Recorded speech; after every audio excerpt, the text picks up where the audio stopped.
დილა მშვიდობის თბილისის გაზაფხულის ხაფმა დილიდან გადაუარა სულ მალე გამოიდარებს და იმედია რომ მალე მზე იქნება თუმცა ყველანაირ პროგნოზზე იქნება ეს სავალუტო პროგნოზი თუ ამინდის პროგნოზი ამაზე რამდენიმე წუთში ჩემ პარტნიორების მოვახსენებენ დილა მშვიდობის მე გიორგი საკაძე ვარ საქმიანი დილის ავტორი და წამყვანი რამდენიმე კარგი ამბავი მაქვს თქვენთვის დილიდან შეიძლება ითქვას ძალიან კარგიც ალბათ პრემიერ-მინისტრის წარმატებული ვოიაჟის შემდეგ შეერთებულ შტატებში ყველაზე წარმატებული ამ ბოლო კვირაშიც ამბებიდან ზურაბ პოლოლიკაშვილი გაეროს მსოფლიო ტურიზმის ორგანიზაციის გენერალური მდივნის თანამდებობაზე აირჩიეს 12 მაისს ესპანეთის სამეფოში საქართველოს საგანგებო და სრულუფლებიანი ელჩი ტურიზმის მსოფლიო ორგანიზაციის საქართველოს მუდმივი წარმომადგენელი არჩეულ იქნა ტურიზმის მსოფლიო ორგანიზაციის გენერალურ მდივნად 2018-21 წლების ვადით.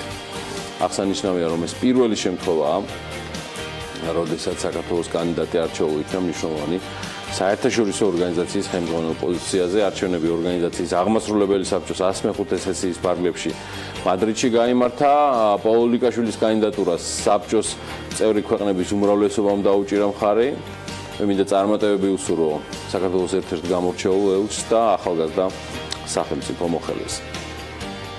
ასევე 13 მაისს ჩინეთში საქართველოს ეკონომიკის სამინისტროსა და ჩინეთის კომერციის სამინისტროს შორის ხელი მოეწერა ხელშეკრულებას თავისუფალი ვაჭრობის შესახებ. ხელშეკრულება ადასტურებენ საქართველოს ეკონომიკისა და მდგრადი განვითარების მინისტრი გიორგი გახარია და ჩინეთის სახალხო რესპუბლიკის კომერციის მინისტრი ჟონგშანი. ჩინეთს გაფორმებული აქვს 14 თავისუფალი ვაჭრობის შესახებ შეთანხმება მსოფლიოს 24-ზე მეტ სახელმწიფოსა და რეგიონთან. 13 მაისიდან მათ სია საქართველოს დაემატება საქართველოს რეგიონში პირველი ქვეყანაა ვისთანაც ჩინეთს თავისუფალი ვაჭრობის შეთანხმება ექნება გაფორმებული თავისუფალი ვაჭრობის შეთანხმებები საქართველოს უკვე გაფორმებული აქვს ევროკავშირთან თურქეთთან დამოუკიდებელი სახელმწიფოს თანამეგობრობის ქვეყნებთან და ევროპის თავისუფალი ვაჭრობის ასოციაციის ფარგლებშიც არსებობს და მოქმედებს შესაბამისი ხელშეკრულება DCFTA-ის სახით. თავისუფალი ვაჭრობის შეთანხმების ამოქმედების შემდეგ საქართველოში წარმოებულ საქონელსა და მომსახურებას გაიხსნება მსოფლიოს უმსხვილესი ბაზარი, რომელიც აერთიანებს დაახლოებით თითქმის 1,5 მილიარდ მოხმარებელს. ქართულ მწარმოებლებს შესაძლებლობა ექნებათ პროდუქცია ჩინეთის ბაზარზე დამატებითი საბაჟო გადასახადის გარეშე შეიტანენ. ვიფიქრებდი კაცმა რომ თქვას რომ ეს იქნებოდა მთავარი ამბავი ჩინეთიდან დამსახურებულათაც, იმიტომ რომ ძალიან დიდი მნიშვნელობა აქვს ამას ყველაფერს, თუმცა კიდევ ერთი ამბავი დაემატა საქართველოს განვითარების ბანკის დაფუძნების შესახებ დეკლარაციის ხელმოწერის ოფიციალური ცერემონიალი გაიმართა, ზუსტად ამას ხედავთ ახლა კადრებში. ამ დღეს ჩინეთის ქალაქ პეკინში, სადაც მიმდინარეობდა საერთაშორისო ფორუმი ერთი სარტყელი, ერთი გზა საერთაშორისო თანამშრომლობისთვის, ახალი ბანკის დაფუძნება ჩაეყარა საფუძველი ბანკის გაცხადებული კაპიტალი $1 მილიარდი, ხოლო შევსებული კაპიტალი $300 მილიონი იქნება. ბანკის დამფუძნებლები არიან ერთის მხრივ უმსხვილესი ჩინური კორპორაცია CEFC China Energy Company Limited და ასევე კომპანია Eurasian Invest LLC. დეკლარაცია საქართველოს მხრიდან როგორც ნახეთ პირველმა ვიცე-პრემიერმა და ასევე ფინანსთა მინისტრმა დიმიტრი კუმსიშვილმა მოაწერა ხელი. მე ამ ეტაპზე არ ვფლობ მეტ დადასტურებულ ინფორმაციას ახალი ბანკის შესახებ, რომელიც იმედი გვაქვს, რომ რეალურად განმავითარებელის როლს შეასრულებს და გააღრმავებს კონკურენციას კომერციულ ბანკებს შორის. 2017 წელი დარწმუნებული ვარ, მეტად საინტერესო იქნება კომერციული ბანკებისთვის, ჩვენს ბევრ სიახლეს ველით და მზად ვართ ჩვენი ბიზნეს მედიის პლატფორმა მუდამ დაუთმოთ ახალ და საინტერესო ინფორმაციებს კომერციული ბანკებისგან. მოკლედ ეს ყველაფერი იმის გამო რომ მუშაობას განსაკუთრებით უფრთხილდები თქვენს ბუნება განწყობას და მინდა წარმატებულად დაიწყოთ დღე, მით უმეტეს დილა საქმიანია. ის მხოლოდ Pirvelზეა და ასევე რადიო ჰერეთზე და თბილისზე 102 და 8 და 93 და 5. მადლობა კოლეგებს პარტნიორობისთვის, მაგრამ რისი ქართველები ვართ?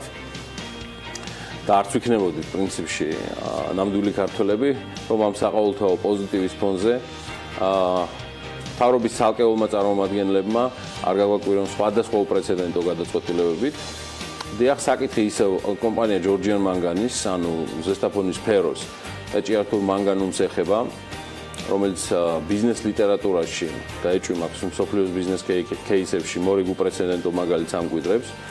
ჯერ იყო და საქართველოს გარემოს დაცვის და ფინანსთა სამინისტროს შემოსავლების სამსახურის ერთობლივმა ჯარიმებმა 9 მილიარდ ლარს გადააჭარბა, თითქმის 600 მილიონს მიაღწია კომპანიასთან მიმართებაში. ცხადია, დავაგრძელდება სასამართლოებში და ეს ყველაფერი საერთაშორისო აუდიტორული კომპანიების დასკვნებით არის გამყარებული კომპანიის მხრიდან, თუმცა აქაც რამდენიმე ციფრი 2015-ში 200 მილიონი დოლარი, ანუ 2015-ში 200 მილიონი დოლარი იყო, ანუ ზუსტად იმდენი, რაც ჯარიმას დაარიცხეს. ხელფასები, ამ შემთხვევაში მე ვსაუბრობ საშუალო ხელფასებზე ზესტაფონის სფეროში 2007 წლიდან საშუალოდ 300 ლარიდან 900 ლარამდე გაიზარდა. იმავე წელს საბიუჯეტო შემოსავლები დაახლოებით 26 მილიონი ლარი, 26 მილიონი ლარი გახდა ამ კომპანიისგან, თუმცა აქაც იწყება მაინც ზუსტად ის ოდისეა, რომელსაც ჩვენ ვაპირებთ, რომ საკმაოდ საინტერესო და მნიშვნელოვანი ჩვენი ყურადღება მივაქციოთ და მოდი ვნახოთ ამას ყველაფერს როგორ ხსნის საქართველოს მთავრობის წარმომადგენლები.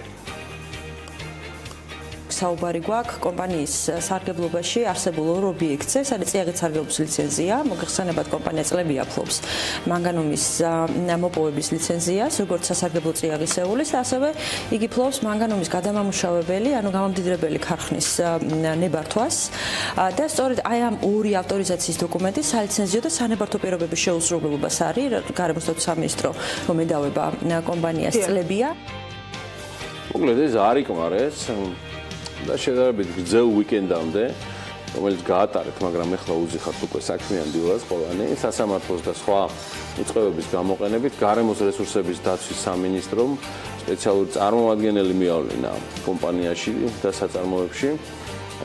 ეს კიდევ გასარკვევია რა უფლებამოსილებებით, თუმცა ამ ყველაფრის აღმასრულებელი დე იურე ცნობილია და მოდი კიდევ ერთხელ მოусმინოთ მაია ბითადეს, რომელიც პარასკევს ანალიტიკას სტუმრობდა ელენე კვანჭელაშვილი.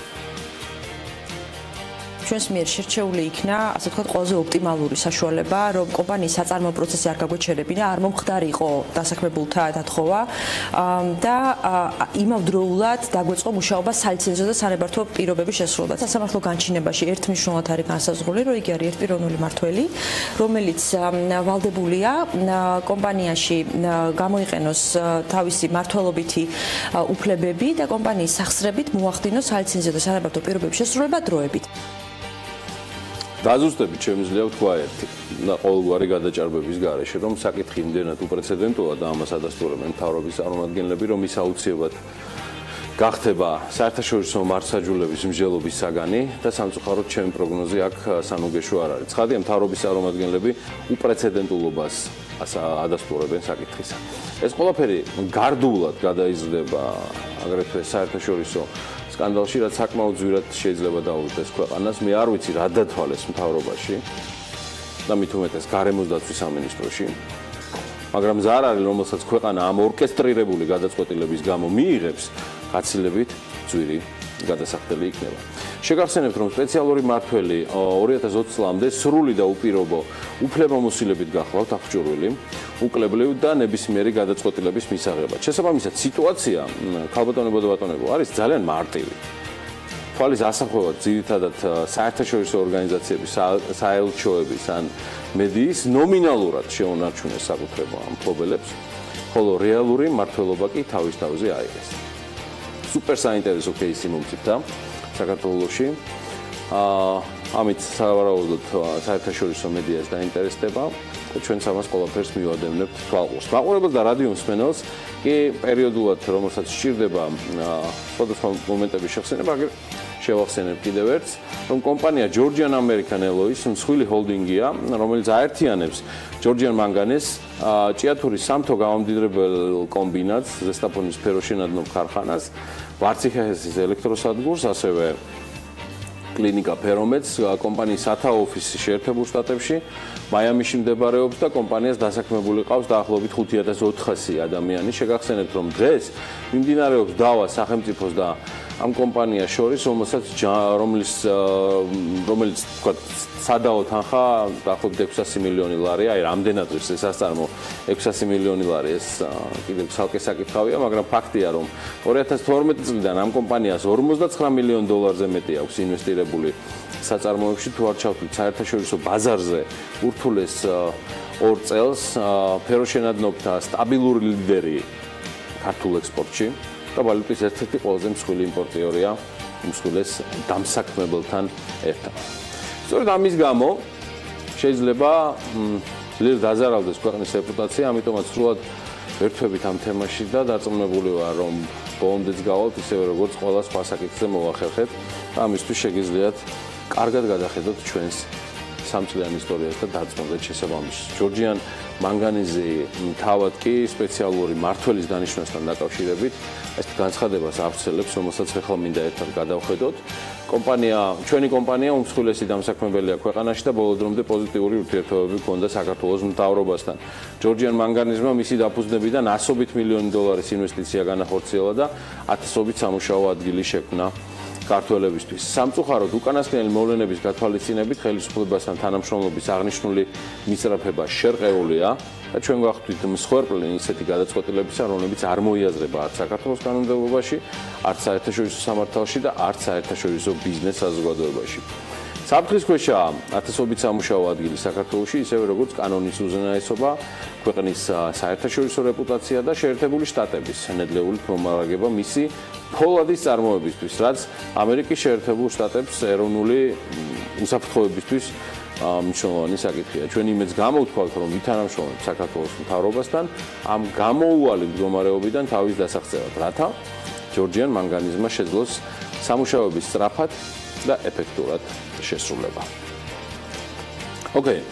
მოკლედ ასე, ეს ძორშაბათის საკარგიანი პროლოგი, ჩვენები საეთეროდან მატყობინებენ, რომ წვიმის ხაბებმა უკვე საბოლოოდ გადაიარეს და ქალაქიც ორშაბათულად ითურქება. მივესალმები კიდევ ერთხელ ყველას, ჩემს კოლეგებს, პარტნიორებს, ვინც რომობენ ჩემთან ერთად, რომ თქვენი დილა იყოს საქმიანი.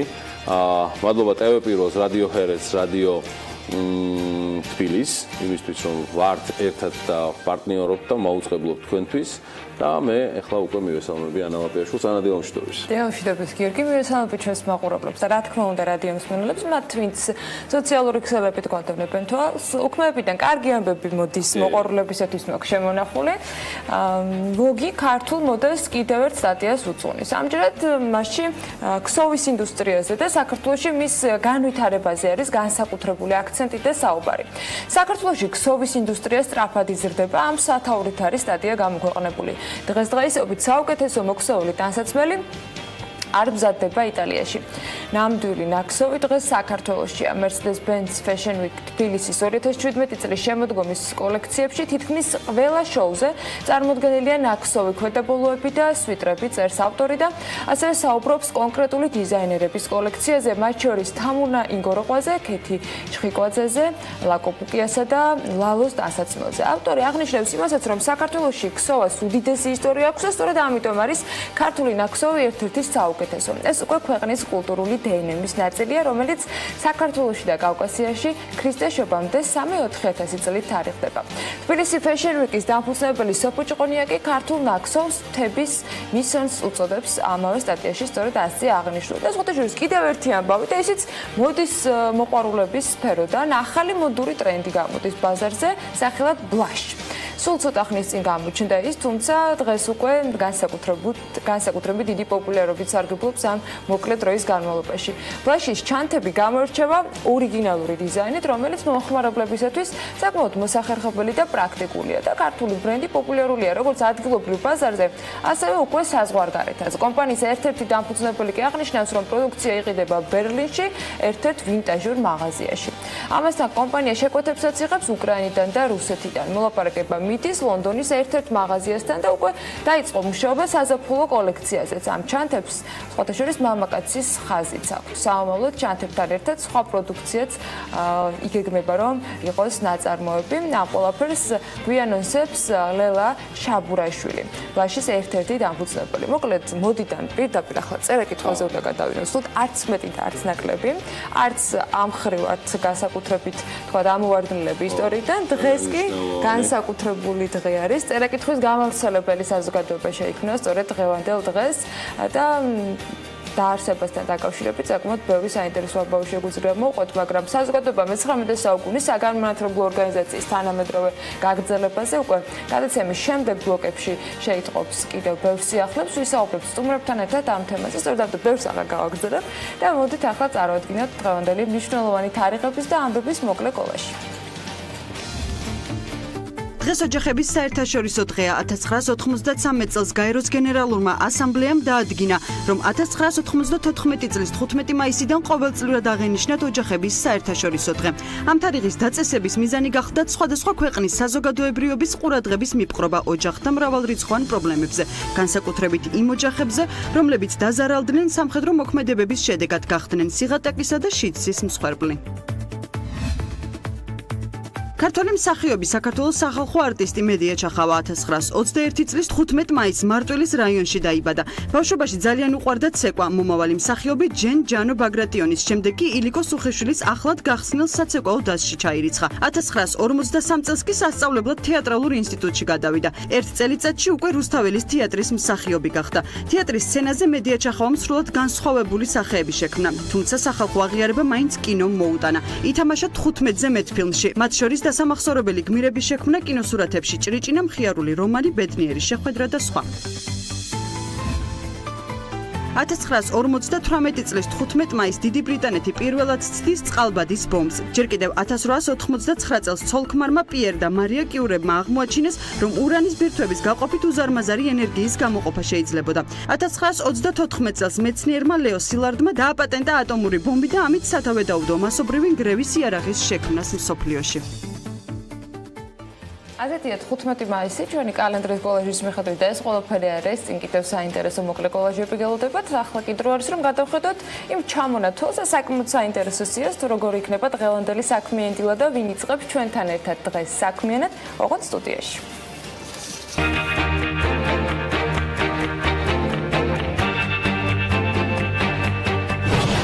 15 მაისის საქმიანად დაწყებისათვის დილიდან ზრუნავენ ნიკა ქურდიანი, TBC ბანკის გენერალური დირექტორის მოადგილე, გიორგი კეკელიძე, საქართველოს პარლამენტის ეროვნული ბიბლიოთეკის გენერალური დირექტორი, რუსუდან სტურვა, საქართველოს პარლამენტის ეროვნული ბიბლიოთეკის მთავარი სპეციალისტი, გიორგი მელაძე, ილიას უნივერსიტეტის ასოცირებული პროფესორი, ეკატალახაძე, გამოფენების ცენტრ ექსპო ჯორჯიას PR მენეჯერი, ნიკა ქარდალას პროფერტი ჯორჯიაჯის დამფუძნებლის სტუმარი, ანა საბახტარაშვილი, ინფრასტრუქტურის მენეჯერთა ასოციაციის ხელმძღვანელი იქნება. დილა უნდა იყოს საქმიანი და რა თქმა უნდა TV პირველზე. მოკლედ, პარასკევის საღამო ნამდვილად არ მოასწავებდა იმდენ ამბავს, რის გაცნობასაც ახლა თქვენთვის გეგმავს ანა ლაპიაშვილი. მზად არის ბიზნესსა და ეკონომიკაზე პირველი კოლაჟი. მე ვიცი, რომ საკმაოდ საინტერესო ამბებმა მოიყარა თავი. ანა კიდევ ერთხელ მოგესალმები. დარწმუნებული ვარ, რომ აყურებელი და რადიო მსმენელი დიდი ინტერესით ელის შენს ინფორმაციებს. ინფორმაციებს არ მოგაკრებთ, მაგრამ სანამ ბიზნეს სიახლეებზე გადავალ, არც ეს ამბავი იქნება საქართველოში, მათ შორის ბიზნეს გარემოსათვის უმნიშვნელო. თბილისში მომხდარ კრიმინალურ ფაქტზე ვსაუბრობ, მოკლედ უნდა განვაახლოთ ეს ინფორმაცია. უქმეებზე გაიგებდით აუდიტის სამსახურის ხელმძღვანელზე თავდასხმის ამბავს. პროკურატურის გამომძიებელი ამ ეტაპზე თავს იკავებს დაკონკრეტებისაგან გენერალურ აუდიტორ ლაშა თორდიაზე განხორციელებულ თავდასხმასთან დაკავშირებით არის თუ არა დაკითხული ყოფილი პროკურორი ოთარ ფარცხალაძე და შემთხვევის ადგილიდან ამოღებულია თუ არა ვიდეო კამერის ჩანაწერები. ამასთან დაკავშირებით მედიასთან განმარტება არ ყოფილა, მხოლოდ ის განაცხადეს, რომ მიმდინარეობს გამოძიება და გამოძიების ეტაპზე სათანადო მოქმედებები განხორციელდება. ლაშა თორდია გუშინ დაიკითხა კიდეც, საკითხვა ჯანმრთელობის მდგომარეობიდან გამომდინარე დროებით შეწყდა, თუმცა მან ღია და ვრცლად ისაუბრა იქამდე ოფიციალური ჩვენების მიცემამდე მედიასთან რა მოხდა, ვინ დაესხა თავს მას და ასე შემდეგ. აუდიტის სამსახურის ხელმძღვანელი იმასაც ამბობს, რომ მასზე თავდასხმა ყოფილმა მთავარმა პროკურორმა რამდენიმე ადამიანთან ერთად განახორციელა განახორციელა და ლაშა თორდი აღნიშნავს, რომ ეს უკავშირდებოდა პირად ანგარიშსწორებას და კონკრეტულად მის საქმიანობას ოთარ ფარცხალაძესთან დაკავშირებით. კიდევ ერთი გუშინ ოთარ ფარცხალაძემ ერთ-ერთ მედია საშუალებასთან კომენტარის გააკეთა და მის მიერ მოყოლილი ამბავი სრულად განსხვავებულს ყვება. ის ამბობს, რომ თავად ლაშა თორდი იყო ამ შემთხვევაში ძალადობის განმახორციელებელი. ამ ამბებთან დაკავშირებით იმედი მაქვს, რომ საგამოძიებო უწყობები უფრო მეტ დაზუსტებულ ინფორმაციას გაარსებენ, თუმცა ფაქტთან დაკავშირებით კომენტარი მხოლოდ თქვენთვის მომინდია. ახლა ბიზნეს სიახლეების სხვა ამბები გველოდება და ისიც რამდენიმე წამში.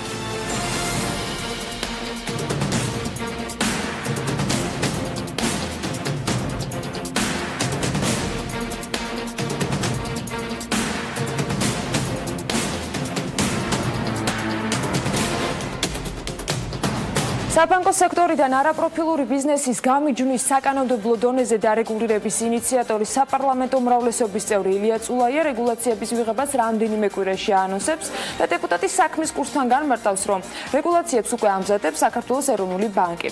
კონსულტაციებს ვაგრძელებთ ბიზნესთან, მთავრობასთან, სეფთან და ბანკებთან. რეგულაციების მიღების მხარდამჭერი არის დიდი უმრავლესობა ბიზნეს წრეების და ბანკების წარმომადგენლების.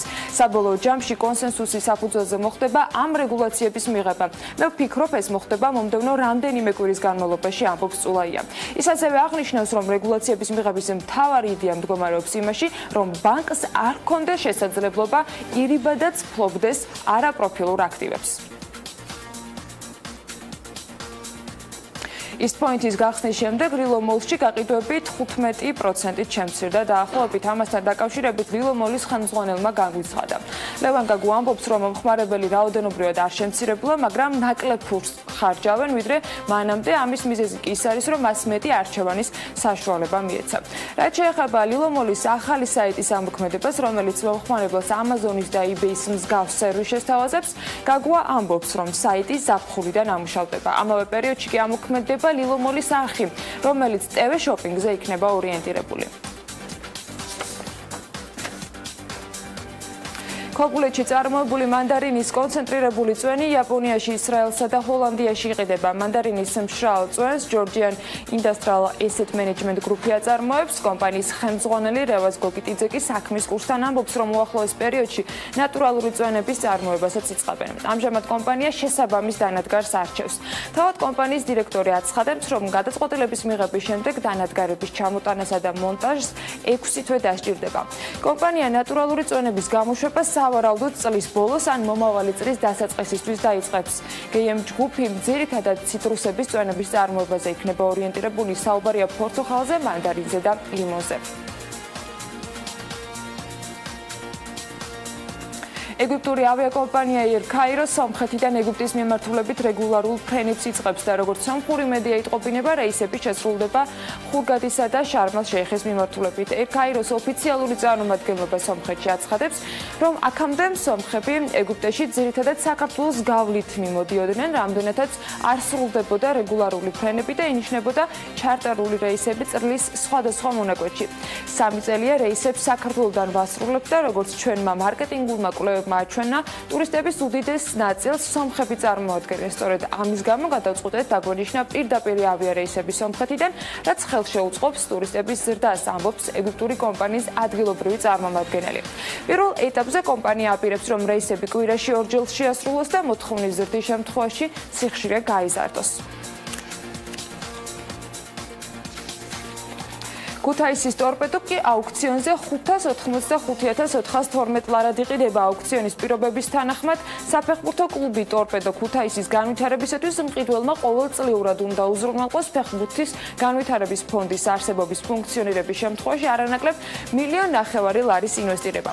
2017 წლის ვალდებულება მიუხედავად არასრული კალენდარული წლისა სრულად უნდა შესრულდეს 2018 წლის 1 იანვრამდე, რაც გულისხმობს ასევე მყიდველის მიერ 500,000 ლარის პირდაპირ გზით ინვესტირებას გარდა ფეხბურთის განვითარების ფონდიდან მიღებული თანხებისა. გასული უქმეებიდან კიდევ ერთი ამბავი გაგიზიაროთ, სასტუმრო რუმს ხაზბეგი ბიტვირი ჯგუფი საქართველოს პირველი შეხვედრის მასპინძელი იყო და ამ შეხვედრაზე მედიის წარმომადგენლებს ბიტკოინ მაინინგის ბაზრის ლიდერი კომპანიის ბიტვირი ჯგუფის და ბიტვირი ჯგუფის საქართველოს წარმომადგენლები მომავლის ტექნოლოგიაზე და საქართველოში მის მოქმედ და საომავლო სამუშაოებზე ინფორმაციას აწვდიდნენ. მედიისათვის ასევე საინფორმაციო პრეზენტაცია საჯარო რეესტრის ეროვნული ადმინისტრაციის ხელმძღვანელის მხრიდან წარდგინდა. საჯარო რეესტრის ეროვნული სააგენტოს თავმჯდომარის მოადგილე შოთა ჩაჩხუნაშვილმა კი მონაწილეები საქმის კურსში ჩააყენა იმ ტექნიკურ სიახლეებთან დაკავშირებით, რომელსაც სააგენტო ნერგავს. საქართველო ერთ-ერთი პირველი ქვეყანაა, რომელიც უძრავი ქონების რეგისტრაციისას ბლოკჩეინის ტექნოლოგიას იყენებს. სახელმწიფო რეგისტრაციაში მისი დანერგვის მიზანი კი სანდოობის და უსაფრთხოების გაზრდაა.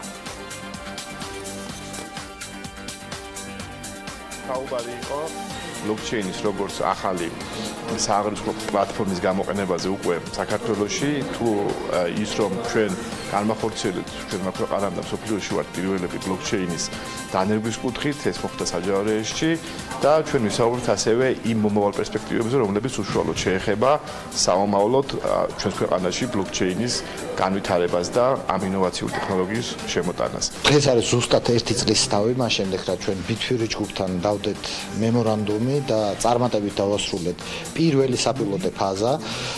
თებერვლიდან უკვე 160,000 ამონაწერი არის ბიტკოინის ქსელში, ეგრეთ წოდებულ ბლოკჩეინ ტექნოლოგიით რეგისტრირებული, ანუ 160,000 მოქალაქის საკუთრების უფლების შესახებ ინფორმაცია მოხდა ბლოკჩეინში, რაც გულისხმობს, რომ მათი უფლება დაცულია საერთაშორისო სტანდარტით. ჩვენ დავიწყეთ მეორე საპილოტო ფაზა, რაც გულისხმობს ეგრეთ წოდებული smart კონტრაქტების საპილოტო სამუშაოებს, რომელიც დაახლოებით 2017 წლის ბოლოსთვის გვექნება პირველი პროდუქტი და რაც იქნება კიდევ ერთი ძალიან წინ გადადგმული ნაბიჯი.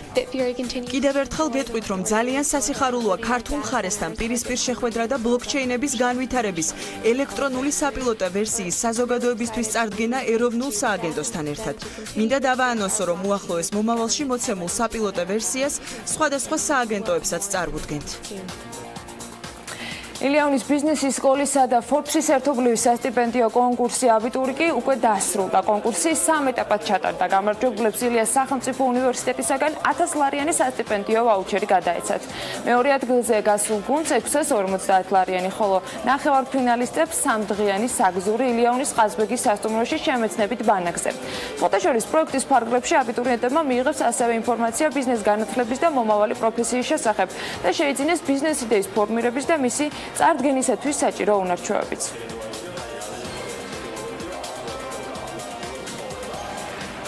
ჩვენი სტუდენტები წარმოადგენენ თავიანთ ინოვაციურ იდეებს.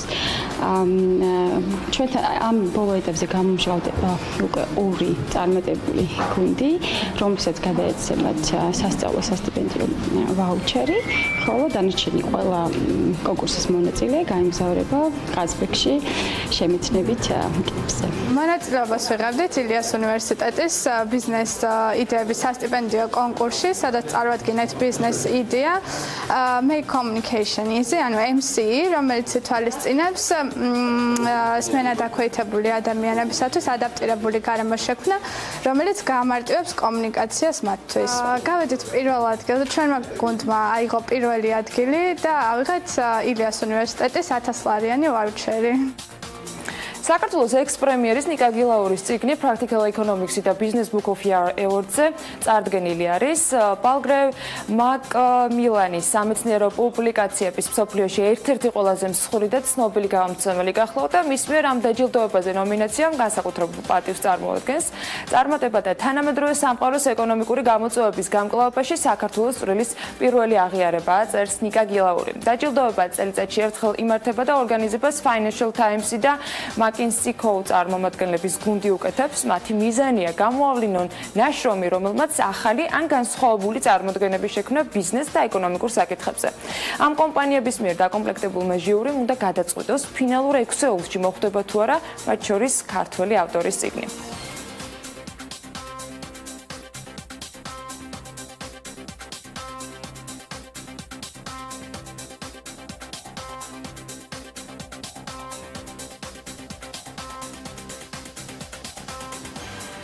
ახლა კი დღის წესრიგსაც უნდა გადავხედოთ, როგორი იქნება სამუშაო კვირის პირველი დღე. ორშაბათს პოლიტიკისათვის განსაკუთრებით აქტიური დღე იქნება, თუმცა საინტერესო ამბებს ველოდებით ასევე სოციალური მიმართულებითაც. 11-ის ნახევარზე სასტუმრო რუმში ეროვნულ-დემოკრატიული ინსტიტუტი და CRRC საქართველოს მედიას აპრილში ჩატარებული საზოგადოებრივი აზრის კვლევების პოლიტიკურ ნაწილს წარუდგენენ. 12 საათზე კი კონსტიტუციური კანონის პროექტის საყოველთაო განხილვა ამჯერად დედაქალაქში. ასევე 12 საათზე განათლების მეცნიერებისა და კულტურის კომიტეტის სხდომა გაიმართება საკანონმდებლო ორგანოში. 13 საათზე კი სახელმწიფო აუდიტის სამსახურის 2016 წლის ფინანსური აუდიტის განმახორციელებელი საქართველოს პარლამენტის დროებითი კომისიის სხდომა გაიმართება. ამ სხდომასთან დაკავშირებით განსაკუთრებული ინტერესია, როგორც გითხარით, ჯერ კიდევ ბიზნეს სიახლეების დასაწყისში, სწორედ პარასკევს საღამოს მომხდარი ინციდენტის გამო. 14 საათზე ბოლნიში საქართველოს ვიცე-პრემიერი, განათლებისა და მეცნიერების მინისტრი ალექსანდრე ჯეჯელოვა და მთავრობის სხვა წევრები სულხან-საბას სახელმწიფო მუზეუმში წერა-კითხვის გამავრცელებელი საზოგადოების დღისადმი მიძღვნილ ღონისძიებას დაესწრებიან. ასევე 15 საათზე ევროპასთან ინტეგრაციისა და საგარეო ურთიერთობათა კომიტეტების გაერთიანებული სხდომა გაიმართება. და 15 საათზევე იურიდიულ საკითხთა კომისიის თავმჯდომარის თევდორე კობახიძის ინიციატივით საკრებულოს იურიდიულ საკითხთა კომისია სამუშაო ფორმატში ქართველი ხელოვანებისათვის ვარსკვლავის მინიჭებასთან დაკავშირებული სამართლებრივი რეგულაციის შესახებ იმსჯელებს. ცოტა მოგვიანებით 16 საათზე კი ჯანმრთელობის დაცვის და სოციალურ საკითხთა კომიტეტის წევრები შეიკრიბებიან და 17 საათზე ჯანმრთელობის დაცვის და სოციალურ საკითხთა კომიტეტში გაიმართება შეხვედრა. მოგეთ ასეთი დატვირთული, მრავალფეროვანი და საკმაოდ საინტერესო ამბებით არის ორშაბათი დღევანდელი დღე დაგეგმილი. აი როგორ შეხვდა ეროვნული ვალუტა, მიუხედავად იმისა, რომ პარასკევს დასვენება იყო და საერთოდ როგორ არის რა ვითარება მსოფლიო ბირჟებზე ვალუტებთან დაკავშირებით, ამას სულ რამდენიმე წამში გავიგებთ.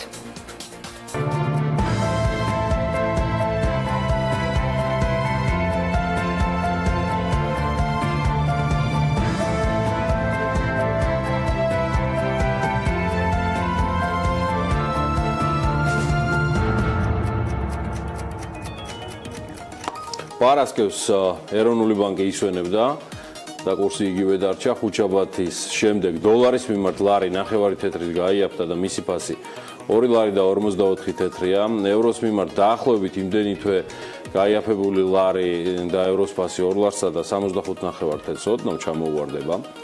ბრიტანული გირვანქა სტერლინგის ფასი 3 ლარსა და 15 თეთრს აღწევს. აზერბაიჯანული მანათი პარასკევისთვის მნიშვნელოვნად თითქმის თეთრ ნახევრით გაძვირდა და ლარსა და 45 თეთრს შეადგენს ღირს, როგორც გნებავთ, ისე შეაფასეთ. თურქული ლირა 9 თეთრზე ოდნავ მეტით არის გაძვირებული და 68 თეთრზე მრგვალდება. 100 რუსული რუბლი კი მთელი 8 თეთრით არის ხუთშაბათთან შედარებით გაძვირებული და მისი ფასი 4 ლარსა და 28 თეთრს აღწევს. დასავლეთში ჯერ არ გადანებულა და ვნახოთ აბა როგორ დასრულდება ვაჭრობა. პარასკევს ბირჟებზე პარასკევს გამოქვეყნდა გერმანიის ეკონომიკური ზრდის მაჩვენებლები, რომლებიც მოლოდინს გადააჭარბა და ამან იმოქმედა კიდეც ევროს ფასზე. ევრო 15 წუთის განმავლობაში 9 ცენტზე მეტით გაძვირდა, მიუხედავად იმავე დღის ცუდი ანგარიშისა ევროზონის ინდუსტრიული პროდუქტიულობის შესახებ. შედეგად ევროს ფასი დოლარსა და 9 ცენტის მესამედით აჭარბებს. სპეკულატორები ვარაუდობენ, რომ ეს აღმოსვლა დროებითია და მომავალ კვირაში ევრო კვლავ გაიაფება. ნახოთ. გირვანქა სტერლინგის ფასი მნიშვნელოვნად შეცვლილა. ხუთშაბათს პარასკევს დოლარსა და 29 ცენტს მიაღწია. ხუთშაბათს ოდნავ მოძლიერებული იენი პარასკევს ისევ დაბლა დაეშვა და 1 დოლარის ფასი 113 იენს შეადგენს. ბიტკოინმა კი ხუთშაბათი 1831 დოლარით დახურა, მერე გარკვეული კორექტირება განიცადა. პარასკევი 1695 დოლარით დაიხურა, დღეს კი ისევ 1800 დოლარს აღწევს. ეხლა კი კლავან ალაპიაშვილი და ჩვენი პარტნიორები SEO Development-დან დაგვეხმარებიან გარემოს ეროვნული სააგენტოს უახლესი ინფორმაციები გაგვაცნონ ამ ინდის პროგნოზთან დაკავშირებით.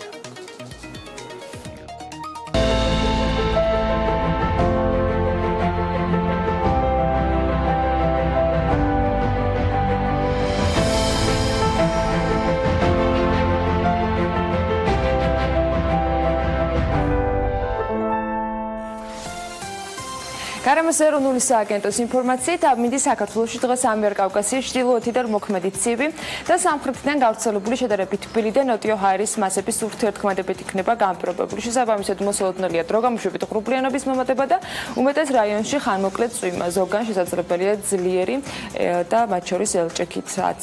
აღმოსავლეთში ზოგან კი სიტყვასაც ელოდებიან. იქროლებს დასავლეთის მიმართულების ძლიერი ქარი. ყველა ის ქალაქი, რომელსაც დავასახელებ ახლა დღევანდელ დღეს წვიმას გვიქადის, სოხუმში 17 გრადუსამდე გათბება ჰაერი, წვიმასთან ერთად ბათუმში 18 გრადუსი იქნება და ქობულეთში 17 გრადუსი დაფიქსირდება. ქუთაისში ციწვიმებს და 20 გრადუსია მოსალოდნელი, ზუგდიდში 19.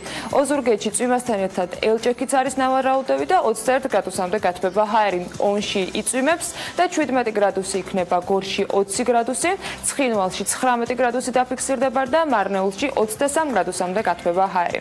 რუსთავში 24 გრადუსია მოსალოდნელი, ახალციხეში კი 19, ბორჯომში 20 გრადუსი იქნება და ბაკურიანში 14 გრადუსი.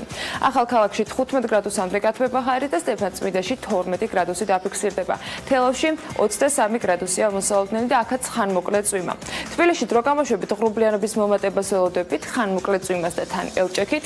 ჩრდილო-დასავლეთის ქარი იქროლებს 10-15 მეტრი წამში, დროგამოშვებით უფრო გაძლიერდება და 17-22 მეტრი წამს მიაღწევს და დღის განმავლობაში მაქსიმალური ტემპერატურა იქნება 23 გრადუსი. მადლობა ანას, ის სულ მალე გადმოინაცვლებს წამყვანების ძირითად ლოკაციაზე. მე კი სულ მალე გადავინაცვლებ იმ ლოკაციაზე, სადაც ახლა იმყოფებოდა ანა ლაპიაშვილი, რომელმაც პირველი ბლოკი წარმოგიდგინათ. სულ მალე იქნება რეკლამა, TV Pirveli-ზე შემოსავლების დროა, მე შემოსავლებს და ჭარბ შემოსავლებს გისურვებთ თელ თქვენთაგანს, მიხარია რომ სუპერაქტიურები ხართ სოციალურ ქსელში, უკლებლივ ყველა მიმართულებით. მადლობთ რომ გვიყურებთ TV Pirveli-ზე და მადლობა ჩვენს რადიო მსმენელებს, რადიო ჰერეთი, რადიო თბილისი. მოკლედ მე მგონი ყველგანა ვართ. ახლა კიდევ პრაქტიკულ შემოსავლებს დავუთმოთ, რომ რეკლამის დროა TV Pirveli-ზე.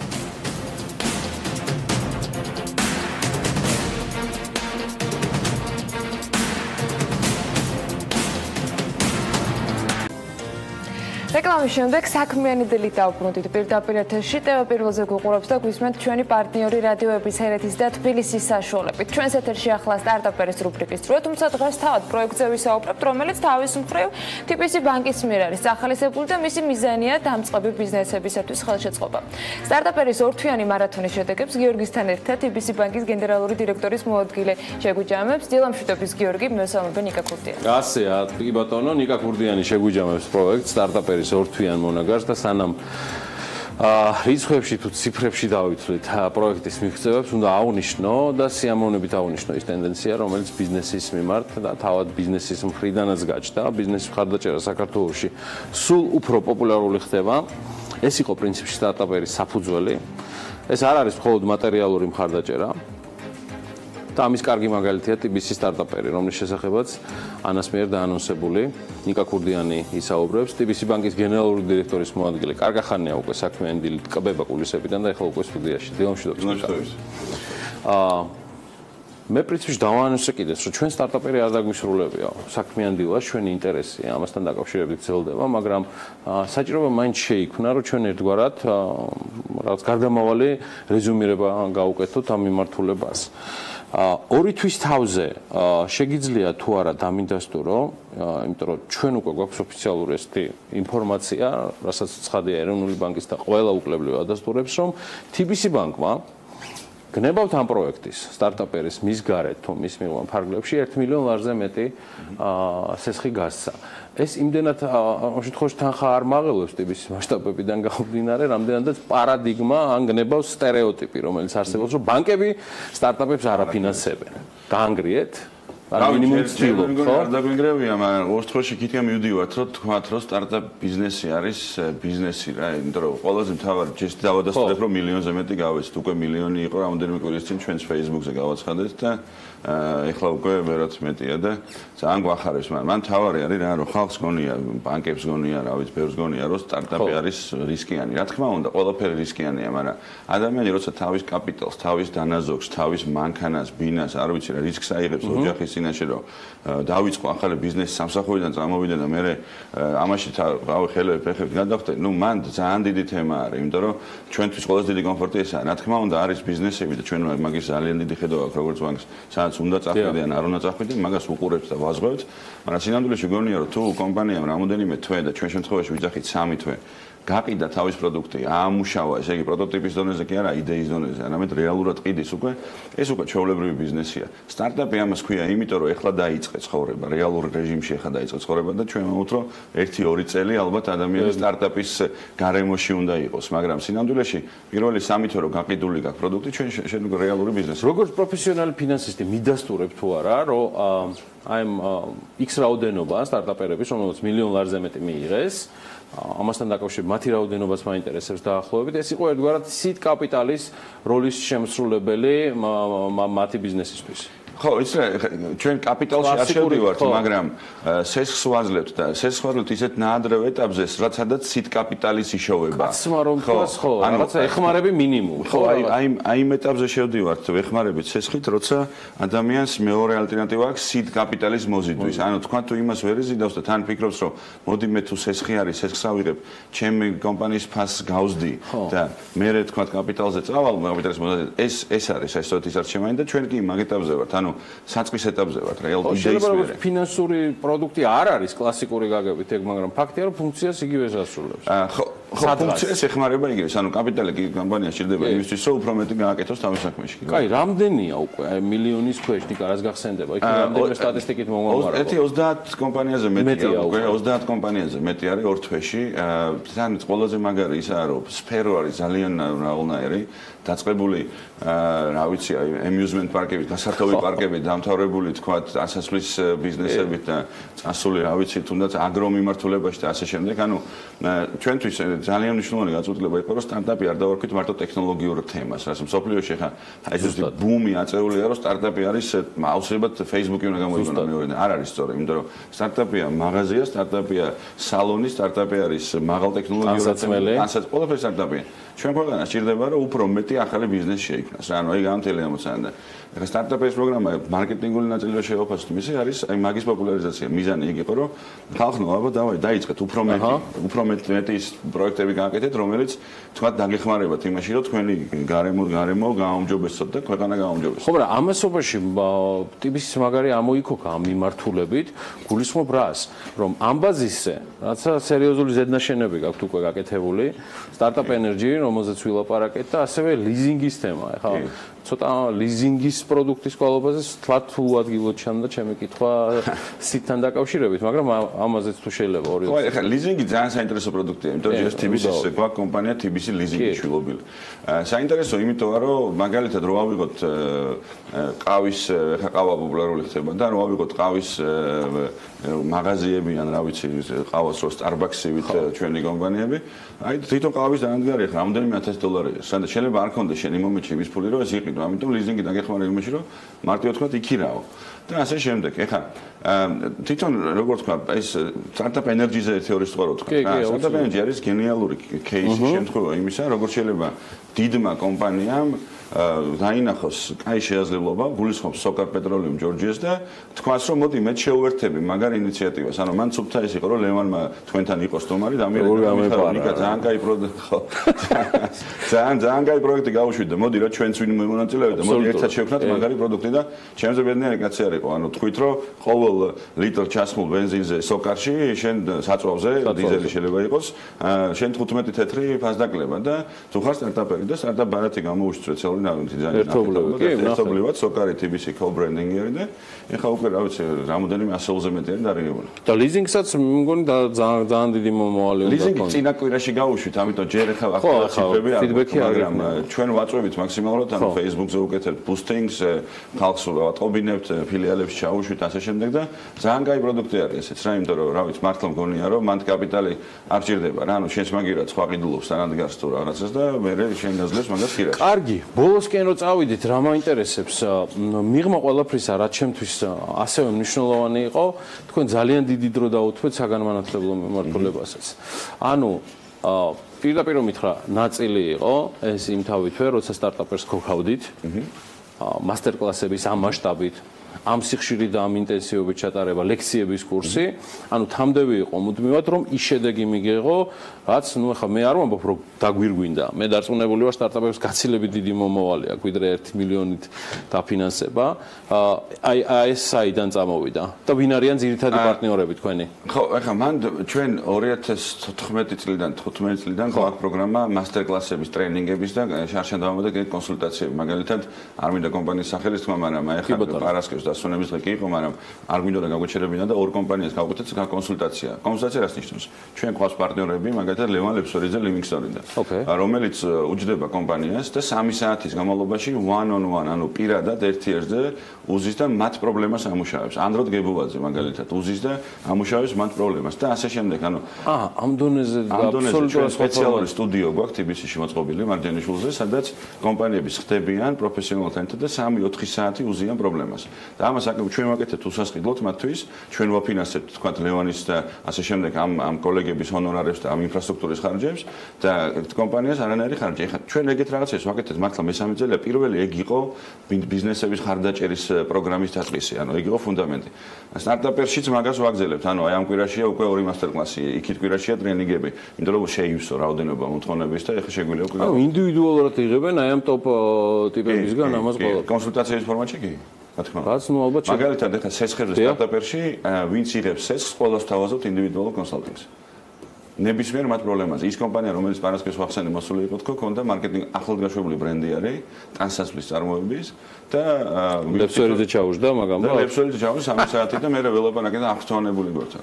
ძალიან მაგარი იყო. კაი, რა შეგიძლია კიდე სტარტაპერის ამბავში დავაანონსოთ, მიუხედავად იმისა, რომ ტემპებზე ვატყობ, რომ 1 თვეში კიდე მოგვიწევს ჩვენ მინიმუმში. რავი, ტემპი ხო ტემპზე ვიტყვი, მე ანონსზე ვიტყვი. ტემპი, ეხლა რა ვიცი ჩემი პირადი ჩართულობა პროექტს, რა ვიცი, 20% ამ ეტაპზე უთმობ მაგას, იმიტომ რომ გონია რომ ბიზნეს მიმართულებით რაც მემაბარია თქვა TBC-ში მცირე საშუალო და მიკრობიზნესი, გონია რომ სტარტაპერი არის ერთ-ერთი ფუნდამენტური რაღაცა, იმიტომ რომ ეს არის ის ბიზნესები, რომლებიც ხვალ არიან სწორედ ჩემი მომავალ კლიენტები. ეს არის გამართლება, რატო ვაკეთებ. მეორე არის კორპორატიულ სოციალურ საზოგადოება, რომ ჩვენ მოგწევს ეს თემა, გვინდა რომ მეტი ბიზნესი იყოს ქვეყანაში და ამიტომ გონია რომ ტემპი გვექნება ძალიან დიდი რა და ძალიან ბევრ რამეს გავაკეთებთ. ეხლა რაც შეეხება დაანონსებას, ძალიან რამოდენიმე კარგი შემოთავაზება წამოვა სოკარის მაგალითზე, ანუ ყავს რამოდენიმე პარტნიორი, რომელიც ეხლა ამუშავებთ თემას და მათთან ერთად გამოვყავთ კიდე ბაზარზე. ეს ერთობლივი პროდუქტები და გამოვა დაახლოებით 1 თვეში სტარტაპ ბარათი, ანუ უკვე საბანკო ბარათი, რომელიც იქნება მიბმული ესე რომ ვთქვათ cashback სისტემაზე, ანუ სტარტაპებისთვის გავაანალიზებთ რა ჭირდებათ, სად ჭირდებათ დახარჯვა ამისი და ყველგან ექნებათ ფასდაკლება, ოღონდ cashback-ის სახით, ანუ დახარჯავენ რაღაცას და მიიღებენ რაღაც რაოდენობა პროცენტის ანაზღაურებას უკან. ეს პროდუქტი გამოვა სადღაც 1 თვეში თუ ასე, ეხლა უკვე ბარათები ბეჭდვაზე არის გაშვებული.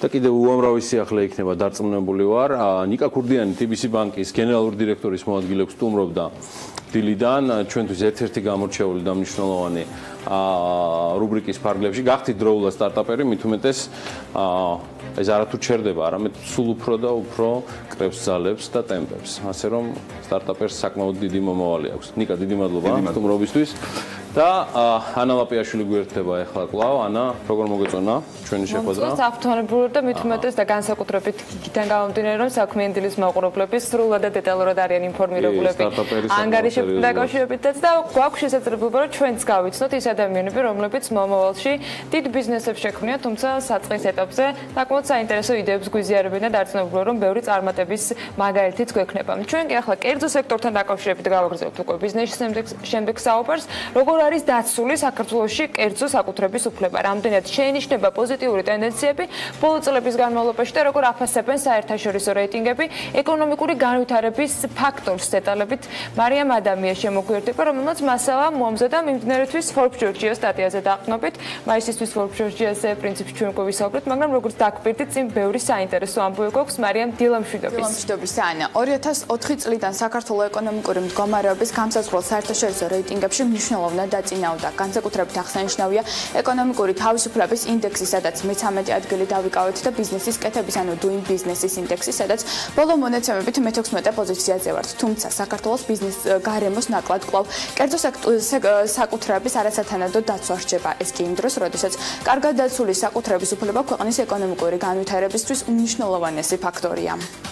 მარიამ, როგორ არის დაცული კერძო საკუთრების უფლება საქართველოში? ეს კითხვა თავშივე დავსვით და თუ შეგვიძლია რომ უფრო ვიწრო პასუხი გაგცეთ. უფრო დეტალურად დავხსნი ანა იმას თუ როგორ არის დაცული კერძო საკუთრების უფლება, რამდენიმე საერთაშორისო ორგანიზაცია იკვლევს.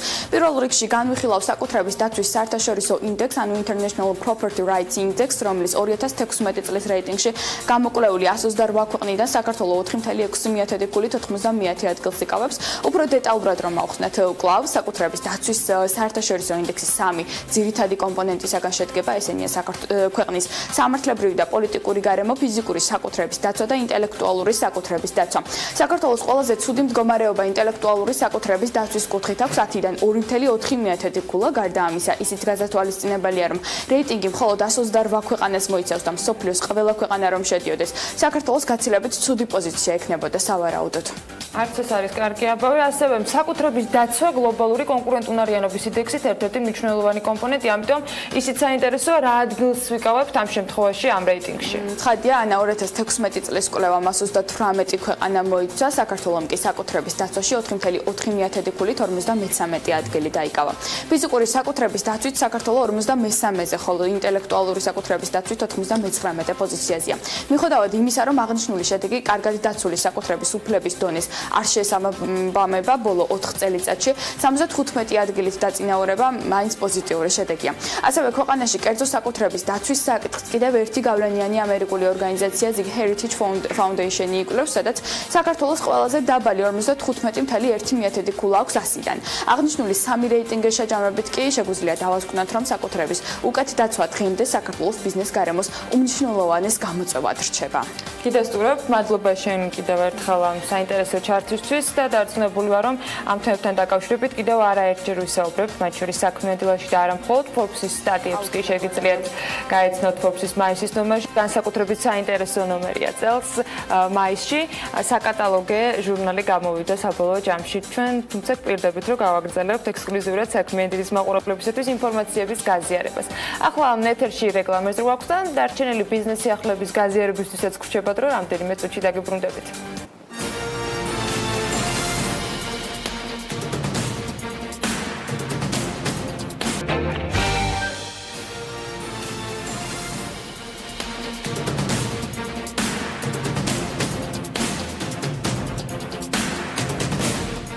რეკლამის შემდეგ ბიზნეს სიახლეები დავუბრუნდით პირდაპირ ეთერში საქმიანი დილით. საქართველოში 1 მილიარდი დოლარის კაპიტალის მქონე ჩინური ბანკი გაიხსნება და საქართველოს განვითარების ბანკის დაფუძნების შესახებ დეკლარაციის ხელმოწერის ოფიციალური ცერემონია უკვე შედგა ჩინეთის ქალაქ პეკინში, სადაც საერთაშორისო ფორუმი ერთი სარტყელი ერთი გზა საერთაშორისო თანამშრომლობისათვის გაიმართა.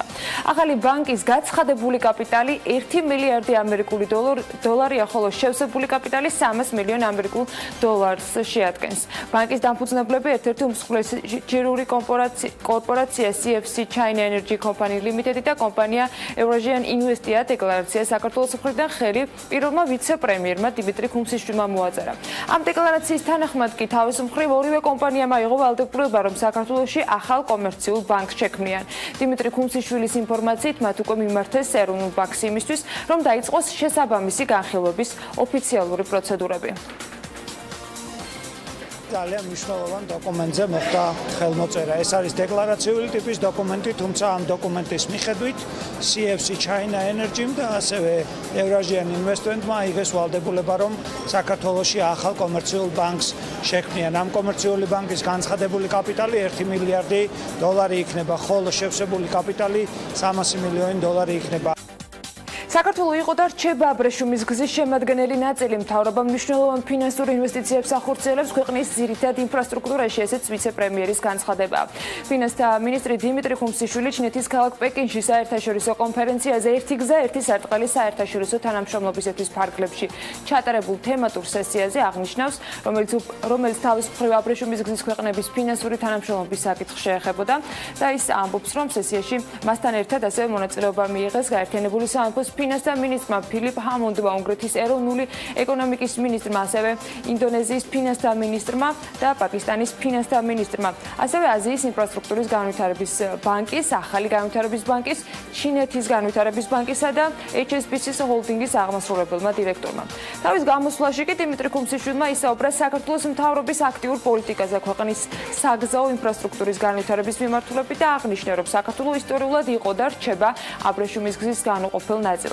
მისივე თქმით, უმოკლესი გზა ჩინეთიდან ევროპაზე სწორედ საქართველოზე გადის. ეს გზავნილი არის ყველაზე მნიშვნელოვანი გზავნილი, რომ საქართველოს იყო და რჩება აბრეშუმის გზის შემადგენელი ნაწილი. ის რომ საქართველოს მთავრობა მნიშვნელოვან ინვესტიციებს ახორციელებს ჩვენ მნიშვნელოვან ძირითად ინფრასტრუქტურაში, რომელიც წარმოადგენს აღმოსავლეთ-დასავლეთ ჩქაროსნულ ავტომაგისტრალს. ეს არის რკინიგზის მოდერნიზაციის პროექტი. რა თქმა უნდა, ღრმაწყლოვანი პორტი, რომელიც შენდება კერძო სექტორის ინვესტიციებით და მნიშვნელოვანია ასევე სტრუქტურული რეფორმები, რომელსაც ჩვენ ვატარებთ. ვიზიტისას დიმიტრი ქუმსიშვილმა ასევე ხელი მოაწერა აბრეშუმის გზის პროექტის განვითარების შესახებ დეკლარაციას. და დეკლარაციაში შეუერთდნენ ასევე აბრეშუმის გზის სივრცის შემადგენელი სახელმწიფოები. ამ დეკლარაციის თანახმად პრინციპების მიღება არის მცდელობა შეიქმნას გლობალური ფინანსური სისტემის ისეთი მოდელი, რომელიც გლობალიზაციის პროცესში ერთი მხრივ ხელს შეუწყობს ფინანსური ურთიერთობების სტაბილურ განვითარებას, მეორე მხრივ კი საქართველოს მიმართებაში ცალსახად ადასტურებს ქვეყნის შემდგომ ინტეგრირებას და თანამშრომლობის გაღრმავებას არა მხოლოდ რეგიონში, არამედ საერთაშორისო ეკონომიკურ ურთიერთობათა მთელ სისტემაში. დოკუმენტის მიხედვით უნდა გაიზარდოს აბრეშუმის გზის ქვეყნების მთავრობათა როლი ფინანსური რესურსების მობილიზაციის საქმეში, ეროვნული ეკონომიკური და სოციალური ამოცანების განხორციელების მიზნით. მასში ასევე გათვალისწინებულია ერთიანი პლატფორმის ჩამოყალიბება, რომელიც შეიცავს ახალი ფინანსური საშუალებების ძიებას, მათ განაწილებას ეკონომიკის ძირითადი სექტორების თანახმად და რესურსების მართვას. დეკლარაციის მიხედვით პრიორიტეტი მიენიჭება ასევე ახალი ინფრასტრუქტურული პროექტების განვითარებას, რომელიც ხელს შეუწყობს ინვესტიციების კაპიტალის შრომით რესურსების უფრო ეფექტურ გამოყენებას, ხალხთა შორის კონტაქტების გაღრმავებას. ამავე დროს ფინანსურმა პოლიტიკამ ხელი უნდა შეუწყოს აბრეშუმის გზის მონაწილე ქვეყნებში ექსპორტის ახალისებას ახალი საკრედიტო ხაზების გამოყოფით.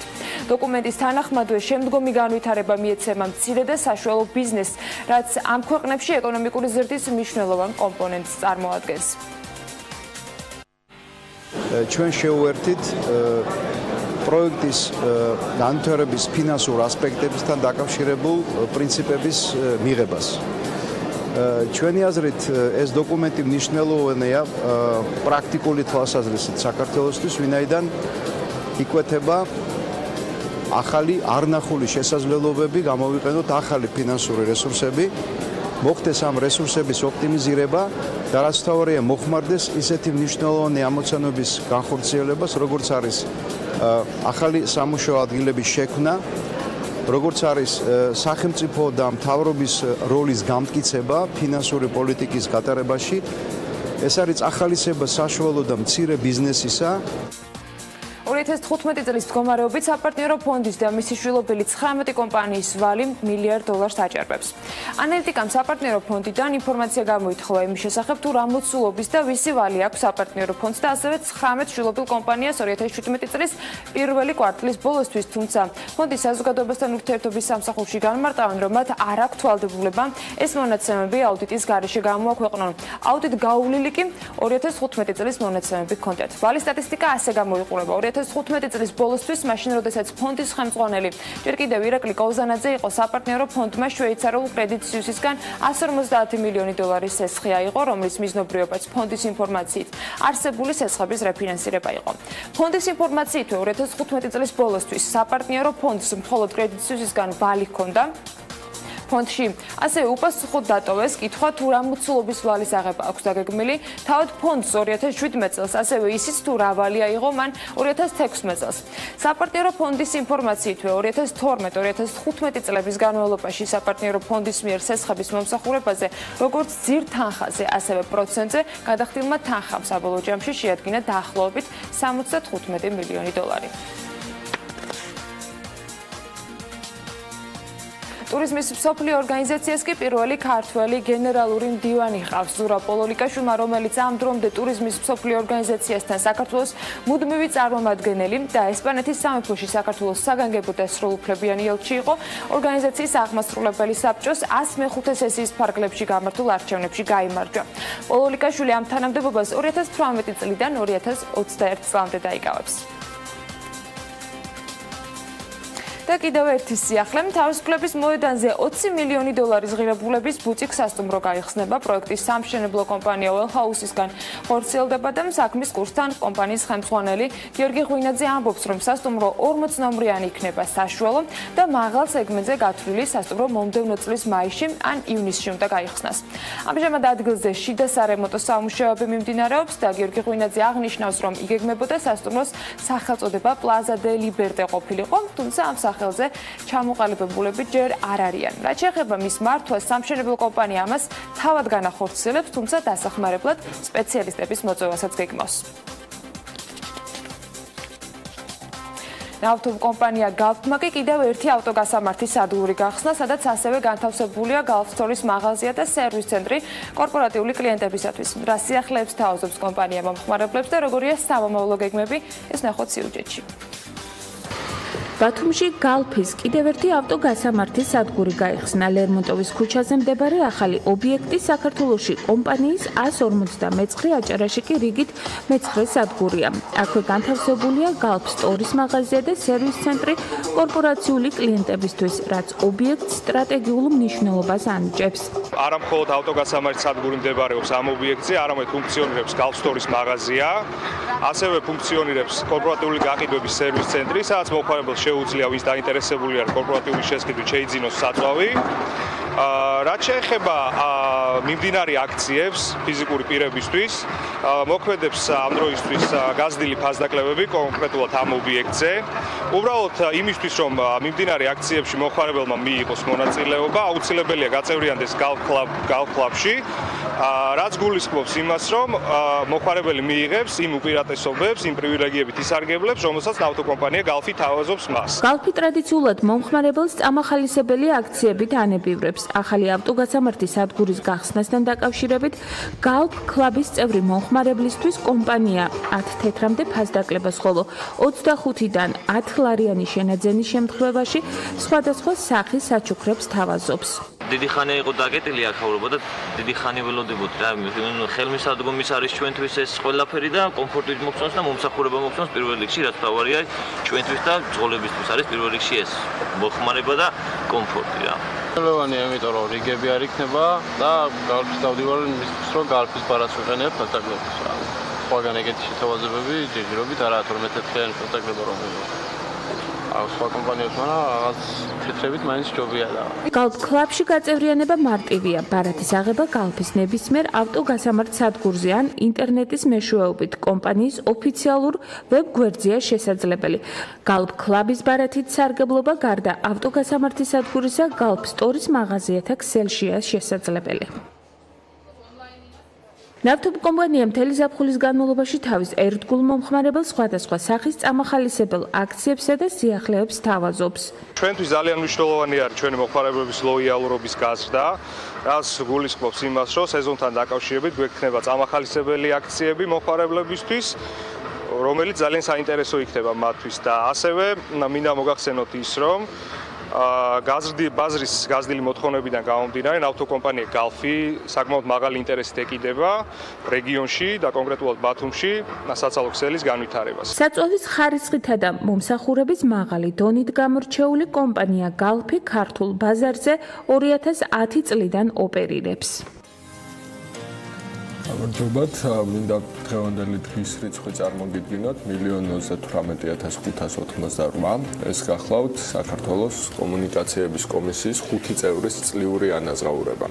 ჩვენი კომუნიკაციების კომისიის 5 წევრი წლიურად თითქმის 230,000 ლარით მეტ ხელფას იღებს, ვიდრე ლატვიის, სლოვაკეთის, პოლონეთის, მალტის, პორტუგალიისა და უნგრეთის პრემიერ-მინისტრები ერთად აღებული. ასე რკვევა 2016 წელს შევსებული დეკლარაციებიდან, რომელიც ფლანგვის დეტექტორმა მოიწია. არ ვიცი ასეც რას არეგულირებენ, მაგრამ ხსენებული 5 წევრის თვიური შემოსავალით 15600 ლარიდან 21200 ლარამდე მერყეობს. რაც შეეხება ჩამოთვლილი ქვეყნების პრემიერებს, შეგახსენებთ, რომ უკლებლივ ყველა დასახელებული ქვეყანა ევროკავშირის წევრია და მათი მთლიანი შიდა პროდუქტი მნიშვნელოვნად აღემატება საქართველოს ანალოგიურ მაჩვენებელს. თავის მხრივ კომუნიკაციების კომისიის წევრები საქართველოში ერთ-ერთი ყველაზე მაღალანაზღაურებადი საჯარო მოხელეები არიან. მათი ყოველთვიური ანაზღაურება კერძო სექტორის ყველაზე მაღალ რგოლში არსებულ ხელფასებს უდოლდება.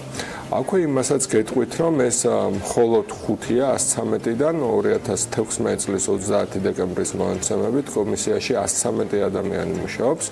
გასულ წელს კომისიის თანამშრომლებმა გარდა წევრებისა ჯამში ჩამოთვალეთ 5 გარდა ჩამოთვლილისა 5.321.419 ლარი გამოიმუშავებს, საიდანაც 1.82.136 ლარი არის პრემია. და ბავშვებო, აწი როცა კითხავენ რა გინდათ გამოხვიდეთ, უპასუხეთ საქართველოს კომუნიკაციების კომისიის წევრი, რაღაც დროს კოსმონავტობა და თუ მაინცა და მაინც მოგინდათ ასეთი ხელფასით ერთ კოსმოსურ ტურს კი დაიფინანსებთ მასკის SpaceX პროგრამაში, რო გაიზრდებით ზუსტად დაემთხვევა. და იმედია ამედით შევუწყობთ ხელს იმისათვის, რომ მასკთან ერთად ფრენა განახორციელონ. ჩვენს ეთერში ახლა ამინდის დრო არის, ხოთაშორის საკმაოდ საინტერესო წარმოდგენი და მომდევნო დღეების განმავლობაში როგორი ამინდი გველოდება, ამას ერთიანად გავიგებ სულ რამდენიმე წამში, თუმცა სითბოს და მზის მოყვარულებს არც თვად კარგ პროგნოზს არ გპირდებით. აი უკვე შემდეგ საინტერესო სტუმრთან ერთად აგიბრუნდებით.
რეკლამის შემდეგ დავბრუნდით პირდაპირ ეთერში. დღეს 15 მაისს წირაკითხვის გამავრცელებელი საზოგადოება დაარსდა. ნუ დღეს არა 1879 წელს იყო ეს ყველაფერი. საზოგადოებამ დაარსეს სკოლები, ბიბლიოთეკები, შექმნა სახელმძღვანელოები და ასე შემდეგ. ქართულთა შორის წირაკითხვის გამავრცელებელმა საზოგადოებამ განათლების გავრცელების გარდა საფუძველი ჩაუყარა სამოქალაქო საზოგადოების შექმნასაც. ამ ორგანიზაციის 4 აქტიური წევრი ქართულმა ეკლესიამ წმინდანათად შერაცხა. მოკლედ წლების შემდეგ 2017-ში ეროვნულ ბიბლიოთეკაში ელექტრონული კატალოგია, სადაც ამ საზოგადოების ყველა წევრის ვინაობა შევიდა. კატალოგის უნიკალურობაზე თავად ამ პროექტში აქტიურად ჩართული ჩვენი სტუმრები უკეთ ისაუბრებენ. გიორგი კეკელიძე, საქართველოს პარლამენტის ეროვნული ბიბლიოთეკის გენერალური დირექტორს და რუსუდან სტურვას, ამავე ეროვნული ბიბლიოთეკის მთავარ სპეციალისტს მასპინძლობთ. მოგესალმებით, მადლობებით, რომ ხართ ჩვენთან ერთად დილიდან საქმიანად.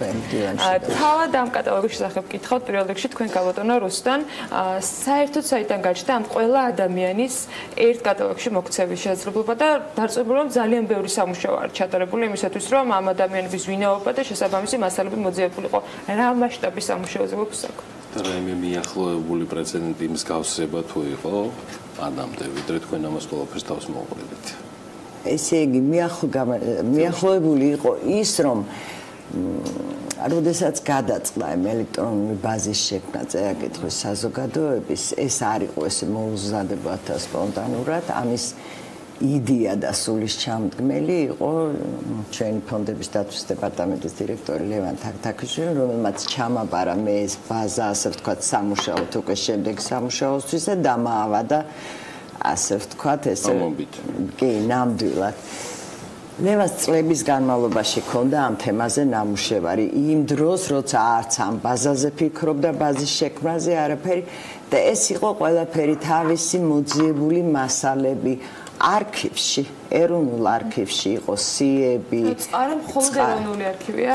ძირითადად და ჩვენთან ეროვნული ბიბლიოთეკიდან, წიგნებიდან ფონდია მოგეხსენება წერა-კითხვის საზოგადოების ფონდი, ფაქტიურად ეროვნული ბიბლიოთეკა მემკვიდრეა წერა-კითხვის საზოგადოების, იმიტომ რომ ლიკვიდაციის შემდეგ ცოტა უფრო გვიან წიგნადი ფონდი გადმოეცა ეროვნულ ბიბლიოთეკას და ამდენად ეს არის მემკვიდრე ითვლება ეროვნული ბიბლიოთეკა. რაც შეეხება 15 მაისს ეს იდეა შედარებით თავისთავად ცხადია ცოტა ადრე მომზადდა. ინიციატორები იყვნენ თავისთავად ილია ჭავჭავაძე, იაკობ გოგებაშვილი, ნიკო ცხვედაძე, ბესარიონ ღოღობერიძე, დიმიტრი ყიფიანი და შეიმუშავეს მათ ეს დებულება, წესდება, მთავრობასთან მოლაპარაკებით, იმიტომ რომ მაგისოთ მოგეხსენებათ რა პერიოდი 1869 წელი თუკი სკოლა არსებობს საქართველოში, ყველგან რუსულად მიმდინარეობს სწავლა-განათლება და მიზანი ძირითადი აი ამ საზოგადოების შექმნის იყო განათლების და სათაურიდან გამომდინარე. მაგრამ შემდეგ წარიმართა ყველაფერი ისე, რომ გარდა განათლებისა, სკოლებისა, სამკითხველოებისა, ძალიან ბევრი მისია იტვირთვა წერა-კითხვის საზოგადოებამ და შეიძლება ითქვას, რომ დღესდღეობით ამ საზოგადოების დიდი ღვაწლია, აი ეს დიდი კულტურული განძი, ძველი ქართული წიგნები, ხელნაწერები, სამუზეუმო ექსპონატები, ნუმიზმატიკის ნიმუშები. ეს ყველაფერი არის ძალიან დიდი ნაწილი ამ საზოგადოების მოგროვებული. ზოგი ყიდვით, ზოგი შემოწირულობებით. აი სპეციალურად ხალხი ატივად თვლიდა იმას, რომ აი ძველი ხელნაწერები მოეძებნათ ხალხში, ოჯახებში გაბნეული და გადაეცათ საჩუქრად წერა-კითხვის საზოგადოებისთვის. ამ კატალოგში ვინც მოხვდა ეს ხო არ იყო თქო ერთი წლის საქმიანობა, მხოლოდ რამდენი არის. აი რა პერიოდი აიღეს თქვენ შუალედად და დაახლოებით თუ შეგვიძლია ვთქვათ? მთლიანი პერიოდი აღებული, ეს არის 1879 წლიდან. 15 მაისი ითვლება დაარსების დღეს, იმდენად რამდენადაც პირველი სხდომა ჩატარდა, პირველი კრება ჩატარდა 1879 წლის 15 მაისს. და დარჩა აქედან 15 მაისი.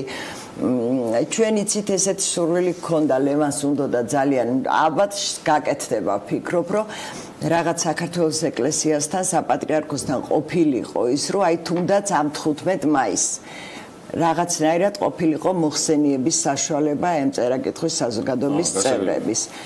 ნუ ალბათ გამოვა ეგ მდგომარეობა ზოგი მათგანი ხო წმინდანია და მაინც კი არა თვითონ საზოგადოების იმიტომ რომ ეს რამდენიმე ადამიანი არის წმინდანი, მაგრამ იცით რა, არის სახელები, რომლებიც აი თითეული ჩვენგანი ჩამოთვლის 20-25 კაცი დაუშვათ, მაგრამ დღესდღეობით ბაზაში არის 15,000-მდე წევრი. ეს საინტერესოა. ხო, რასაკვირველია, ეს ერთდროულად არ შემოდიოდა, იყო პერიოდულად ზოგი მიდიოდა, ზოგი მოდიოდა, ემატებოდა წერები. ეს არის 1927 წლის ჩათვლით, როცა საზოგადოებამ განიცადა ლიკვიდაცია. ეს უკვე მოგეხსენებათ თავისთავად 27 წელი უკვე საბჭოთა პერიოდია. სახალხო განათლების კომისარიატი განაგებს სკოლების მშენებლობასაც, განათლებასაც და ამდენად თავისი მისია და ფუნქცია ამოწურა საზოგადოებამ და განიცადა ლიკვიდაცია. მაგრამ მოხდა უზარმაზარი ქონების პატრონი იყო. მოხდა ამ ქონების გადანაწილება. აი 27 წელს საზოგადოების ქონება, წიგნათი ფონდით, სამუზეუმით, ისინი ყველაფერი გადაეცა უნივერსიტეტს. ანუ გადანაწილება კი არა, პირდაპირ უნივერსიტეტს. პირდაპირ უნივერსიტეტს გადაეცა მთლიანად. ეს მოხდა 27 წელს ლიკვიდაციის შემდეგ, მაგრამ მოგვიანებით უკვე სამუზეუმო 27 წელს 27 წელს მოხდა ისე, რომ ეს გაიყო წიგნადი ფონდი. წავიდა საჯარო ბიბლიოთეკაში, ну ასეც უნდა ყოფილიყო. წამოვიდა საჯარო ბიბლიოთეკაში სამუზეუმო ნივთები და ხელნაწერი წიგნები, ხელნაწერები, არანაბეჭდი ძველი ხელნაწერები დარჩა მუზეუმში, მაგრამ აი ეს ხელნაწერებით შემდეგ ცოტა მოგვიანებით რაღაც რამდენიმე წლის შემდეგ ზუსტად არ მახსოვს ახლა მე წელი რომ არ მოგატყუოთ, გადაეცა ხელნაწერთა ეროვნულ ცენტრს და დღესაც დაცულია იქ. ერთადერთი კარგი ამბავი იყო, რაც 1927 წელს მოხდა.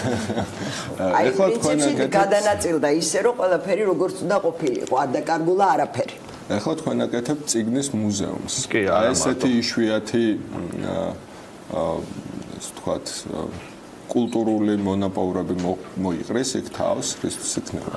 რა თქმა უნდა, მათ შორის, თუმცა ჩვენ გვაქვს ცალკეც წერა-კითხვის გამავრცელებელი საზოგადოების ოთახი, რომელიც სულ ახლა ხანს თუ შეიძლება ასე ითქვას, განახლდა და მიიღო თანამედროვე სახე და შესაბამისად ბუნებრივია, მასალათა ნაწილი არის დაცული ამ შემთხვევაში აი იმ ფონდში, რომელიც გულისხმობს ამ შემთხვევაში წერა-კითხვის გამავრცელებელი საზოგადოების ფონდს, მაგრამ ამავდროულად ბუნებრივია ეს მუზეუმი, რომელიც ერთგვარი სამკუთხედის, ან კი ბატონო უკვე შეგვიძლია ვთქვათ, რომ ოთხკუთხედის ნაწილია, არის წიგნის მუზეუმი, ვაჟა-ფშაველას დარბაზი, პრესის მუზეუმი, რომელთან დაკავშირებით ჩვენ ახლა ვამთავრებთ მოლაპარაკებებს და შრიფტის მუზეუმი, ოთხივე არის კერძო ბიზნესის დაფინანსებით, თუმცა სხვადასხვასი.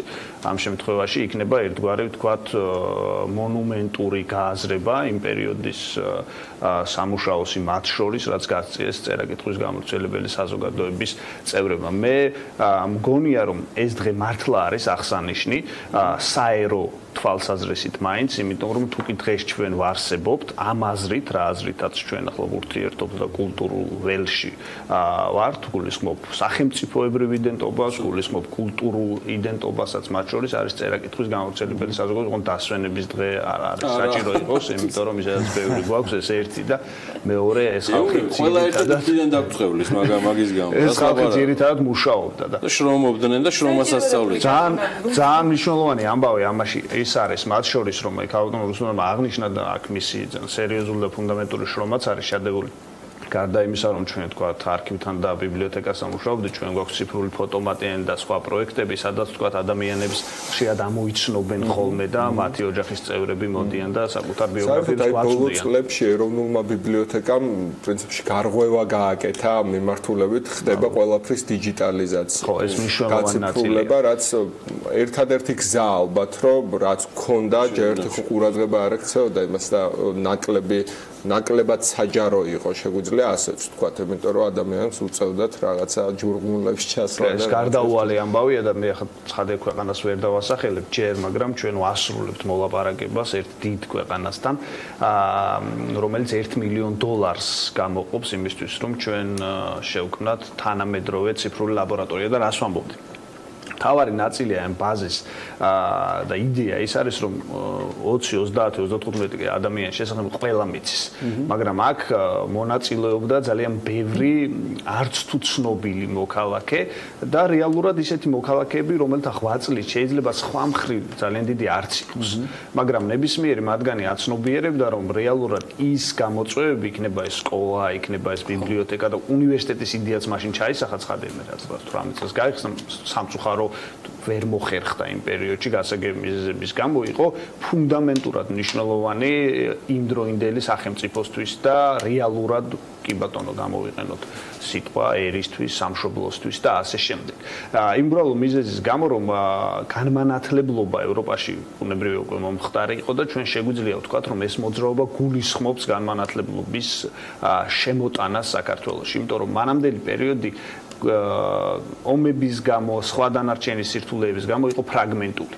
აი მთერგდალეულების თაობამ, შემდეგმა თაობამ, რომელიც შეუერთდა ამ ყველაფერს, შექმნა კონცეპტუალური ბაზა რეალურად იმ დროისთვის თანამედროვე სახელმწიფოთვის როგორი უნდა ყოფილიყო ის და კიდევ უფრო მნიშვნელოვანი და საინტერესო ალბათ ის არის და ამ გადაცემისთვის რაღაც თვალსაზრისით ამავდროულად თემატური დამფუძნებლები ბიზნესმენები ბიზნესმენები და დიდარი ადამიანების ჩართულობა და მათ შორის ძალიან საინტერესოა რომ წვრილი ბიზნესმენებიც აქტიურად იყვნენ ჩართულები აი ეს უნდა აღმეჩნდეთ რომ დიდი სახელების შესახებ ჩვენ ყველამ კარგად ვიცით ანუ თქვა აი ბათუმში, სხვა დანარჩენ ქალაქებში, ხო? ადამიანები, რომლებიც შეიძლება არ აწარმოებდნენ დიდ ბიზნესს და არ ქონდათ დიდი ფულადი შემოსავალი, მაგრამ ფიქრობდნენ, რომ აი პატარა შენაწირიც კი გულისხმობდა ინვესტიციას საკუთარ მომავალში. დღეს ჩვენ ეს ძალიან აქტიურად გვჭირდება, ბუნებრივია, იმ პრობლემის გამო, რომ უკვე ახალ ეტაპზე გადავდივართ, ახალი გამოწვევები გვაქვს და ქალბატონმა რუსუდანმა აღნიშნა გააცნობიეროს ბიზნესს. ეს საინტერესო ფრაზა, რომელიც ეხმაურება ამ ბოლო თქვენს საუბარს. პატივად თuliდნენ. ხო, ეს იმ დროში. ეს არა, ნახე ჩემი კითხვა სხვა არის. როგორ მოხდა? თქვენი აზრიც მაინტერესებს გიორგის შემდეგ ქალბატონ რუსუდან ამაზე რა. როგორ მოხდა, რომ აბსოლუტურად მარკეტინგული თვალსაზრისით ეს პროდუქტი როგორ შეიკრებოდა? შეგნების ამბავი იყო. ანუ რა ხერხებით და რა ინსტრუმენტებით, რა ქიმიით გახდა ეს ამბავი, რომ ეს იყო გათანაბრებული ძალიან დიდ პატივთან ამ საზოგადოებაში. თანამონაწილეობა, შეწევნა და ზოგადად ამ მიმართულებით ცვლა. პირველ რიგში ალბათ იყო ერთგვარი ბედნიერი დამთხევა ის, რომ აი ამ სერიოზული მოძრაობის სათავეში იდგნენ ძალიან დიდი სახელები. სახელები, რომელთაც ჰქონდათ სერიოზული ავტორიტეტი, ცოტა ჟარგონზე რო ვთქვათ, სიტყვა ეთქმოდათ იმდროინდელ საზოგადოებაში. რეალურად რა ტიპის ადამიანებთან გვაქვს ხო საქმე? ბანკი დააფუძნეს, ვთქვათ, უკვე ბიბლიოთეკები, სკოლები და ასე შემდეგ და ასე შემდეგ საუბრობდნენ ეკონომიკაზე, სასამართლოს, ვთქვათ, გარკვეულწილად იმდროინდელ შეძლების დაგვარად ბუნებრივია რეფორმაზე და ასე შემდეგ და შემ ბუნებრივია გამოსცემდნენ ჟურნალ-გაზეთებს, რაც მედიაციის ცენტრალური საშუალება იყო იმ დროისთვის, ხო? ბუნებრივია ამ კარგი გაგებით პროპაგანდამ ადამიანებზე იქონია გავლენა ერთი მხრივ, მაგრამ მეორე მხრივ ასევე ბედნიერ დამთხევად შეგვიძლია ჩავთვალოთ ის, რომ აღმოჩნდა შესაბამისი მზაობა იმ დროინდელ საზოგადოებაში დიდ ნაწილში წინააღმდეგობა მაშინც იქნებოდა დარწმუნებული ვარ, განსაკუთრებით ოფიციოზის მხრიდან ბუნებრივია, იმიტომ რომ როდესაც ასე აქტიურად აკეთებს პროვინციად წოდებულ ქვეყანაში, ვთქვათ, ამ შემთხვევაში ხალხი იმ საქმეს, რაც ეწინააღმდეგება ხო რეალურად იმ პოლიტიკას, რასაც სამეფო რუსეთი ამ შემთხვევაში აწარმოებდა, ბუნებრივია ეს წინააღმდეგობებს იგულისხმებდა და იგულისხმა კიდეც და მე უკვე ძალიან გამძაფრდა ეს და სხვა ფორმები მიიღო. შესაბამისად, ამას ვამბობდი, რომ ორ ბედნიერ დამთხევასთან მქონდა საქმე, ერთი მხრივ ვთქვათ, დიდ სახელებთან, რომლებიც ამას ჩაუდგნენ, კი, მნიშვნელოვან ადამიანებთან, ისეთებთან, რომლებიც როგორც წესი ერთ ეპოქაში იშვიათად იკრიბებიან ხოლმე, მაგრამ ასე აღმოჩნდა. და მეორე მხრივ ბუნებრივია აი იმ ხალხთან, ვინც ამას მხარი დაუჭირა. ძალიან აღსანიშნავი არის ამავდროულად იაკობ გოგებაშვილის უშუალოდ როლი, რომელსაც ხშირად არ ჩამოთვლიან ხოლმე, ხო, ამ სახელებში, იმიტომ რომ ისე თანავარსკვლავედია, რომ ვიღაცა გარეთ გავარდება. დიდარ ადამიანებს შორის და ბოლო პერიოდში გავეცანი ბევრი ლიტერატურა. თუმცა იყო საკმაოდ შეძლებული. რა თქმა უნდა, რეალურად ყველაზე შეძლებული ქართველი იყო მაგ პერიოდში. რა შეეხება ქალბატონ რუსუდანი იტყვის უფრო დეტალურად. რა შეეხება ილია მანდერძი დატოვა მთელი თავისი ქონება ყვარელში, თბილისში სახლი, ოლღა გურამიშვილს და ოლღას შემდეგ გადადიოდა ყველაფერი საზოგადოების ხელში, მაგრამ აი ზუსტად გუშინ რაღაცები გადავათვალიერე, საუბედროდ მოხდა ის, რომ ყველაფერი თუ ყვარელი, თუ თბილისის სახლი, თუ თბილისში მიწა, ყველაფერი ბანკში იყო ჩადებული, უჭირდა. და იყო ბანკში ჩადებული და აი რომ მოხდა ეს ძალიან ჭირდებოდა წერაკითხვის საზოგადოებას ბინა არ ქონდა როგორც ესეთი. აი ბოლომდე დარჩა ისე რომ თავისი ბინა არ ქონია. რაღაც პერიოდი საისტორიო საეთნოგრაფიო საზოგადოებამ შეიფარა იქ მუზეუმის სარდაფებში დავით სარაჯიშვილის სახლის სარდაფში ყუთებით იყო შენახული ექვთიმე იბრძოდა თაყაიშვილი რომ წიგნები ფუჭდება იქნებ რაღაცა და ექვთიმეს უნდოდა რომ საეთნოგრაფიო საისტორიო საზოგადოებას გადაცემოდა ამაზეც იყო ჯაბასი მაგრამ ამათმა უკან დაიხეს საზოგადოების წევრებმა რომ არა ეს ნაწვალები არის საზოგადოებისო და ესე გადავცეთ არ გამოვა და არ მოხერხდა ის რომ ილიას ის რაც ანდერძით დატოვა ბანკის ვალი ბევრად მეტი იყო ვიდრე გაყიდვის შემთხვევაში თანხა უნდა აიღო დადგა ის შედეგი რაც დადგა ის შედეგი რაც დადგა ძალიან დიდი დახმარება არაჩვეულებრივი ფონდი არაჩვეულებრივი მთელი თავისი ბიბლიოთეკა სოფელი გორდადან ნიკოლ დადიანმა მინგრელსკიმ პეტერბურგიდან შემოთვალა რომ თუ კი მე ჩემს სამშობლოს ამითი რამეს ვარგებ მთელ ჩემ ბიბლიოთეკას ვაძლევს საჩუქრად წერაკითხვის საზოგადოებას სპეციალური კომისია ილიას თამადოვით ჩავიდა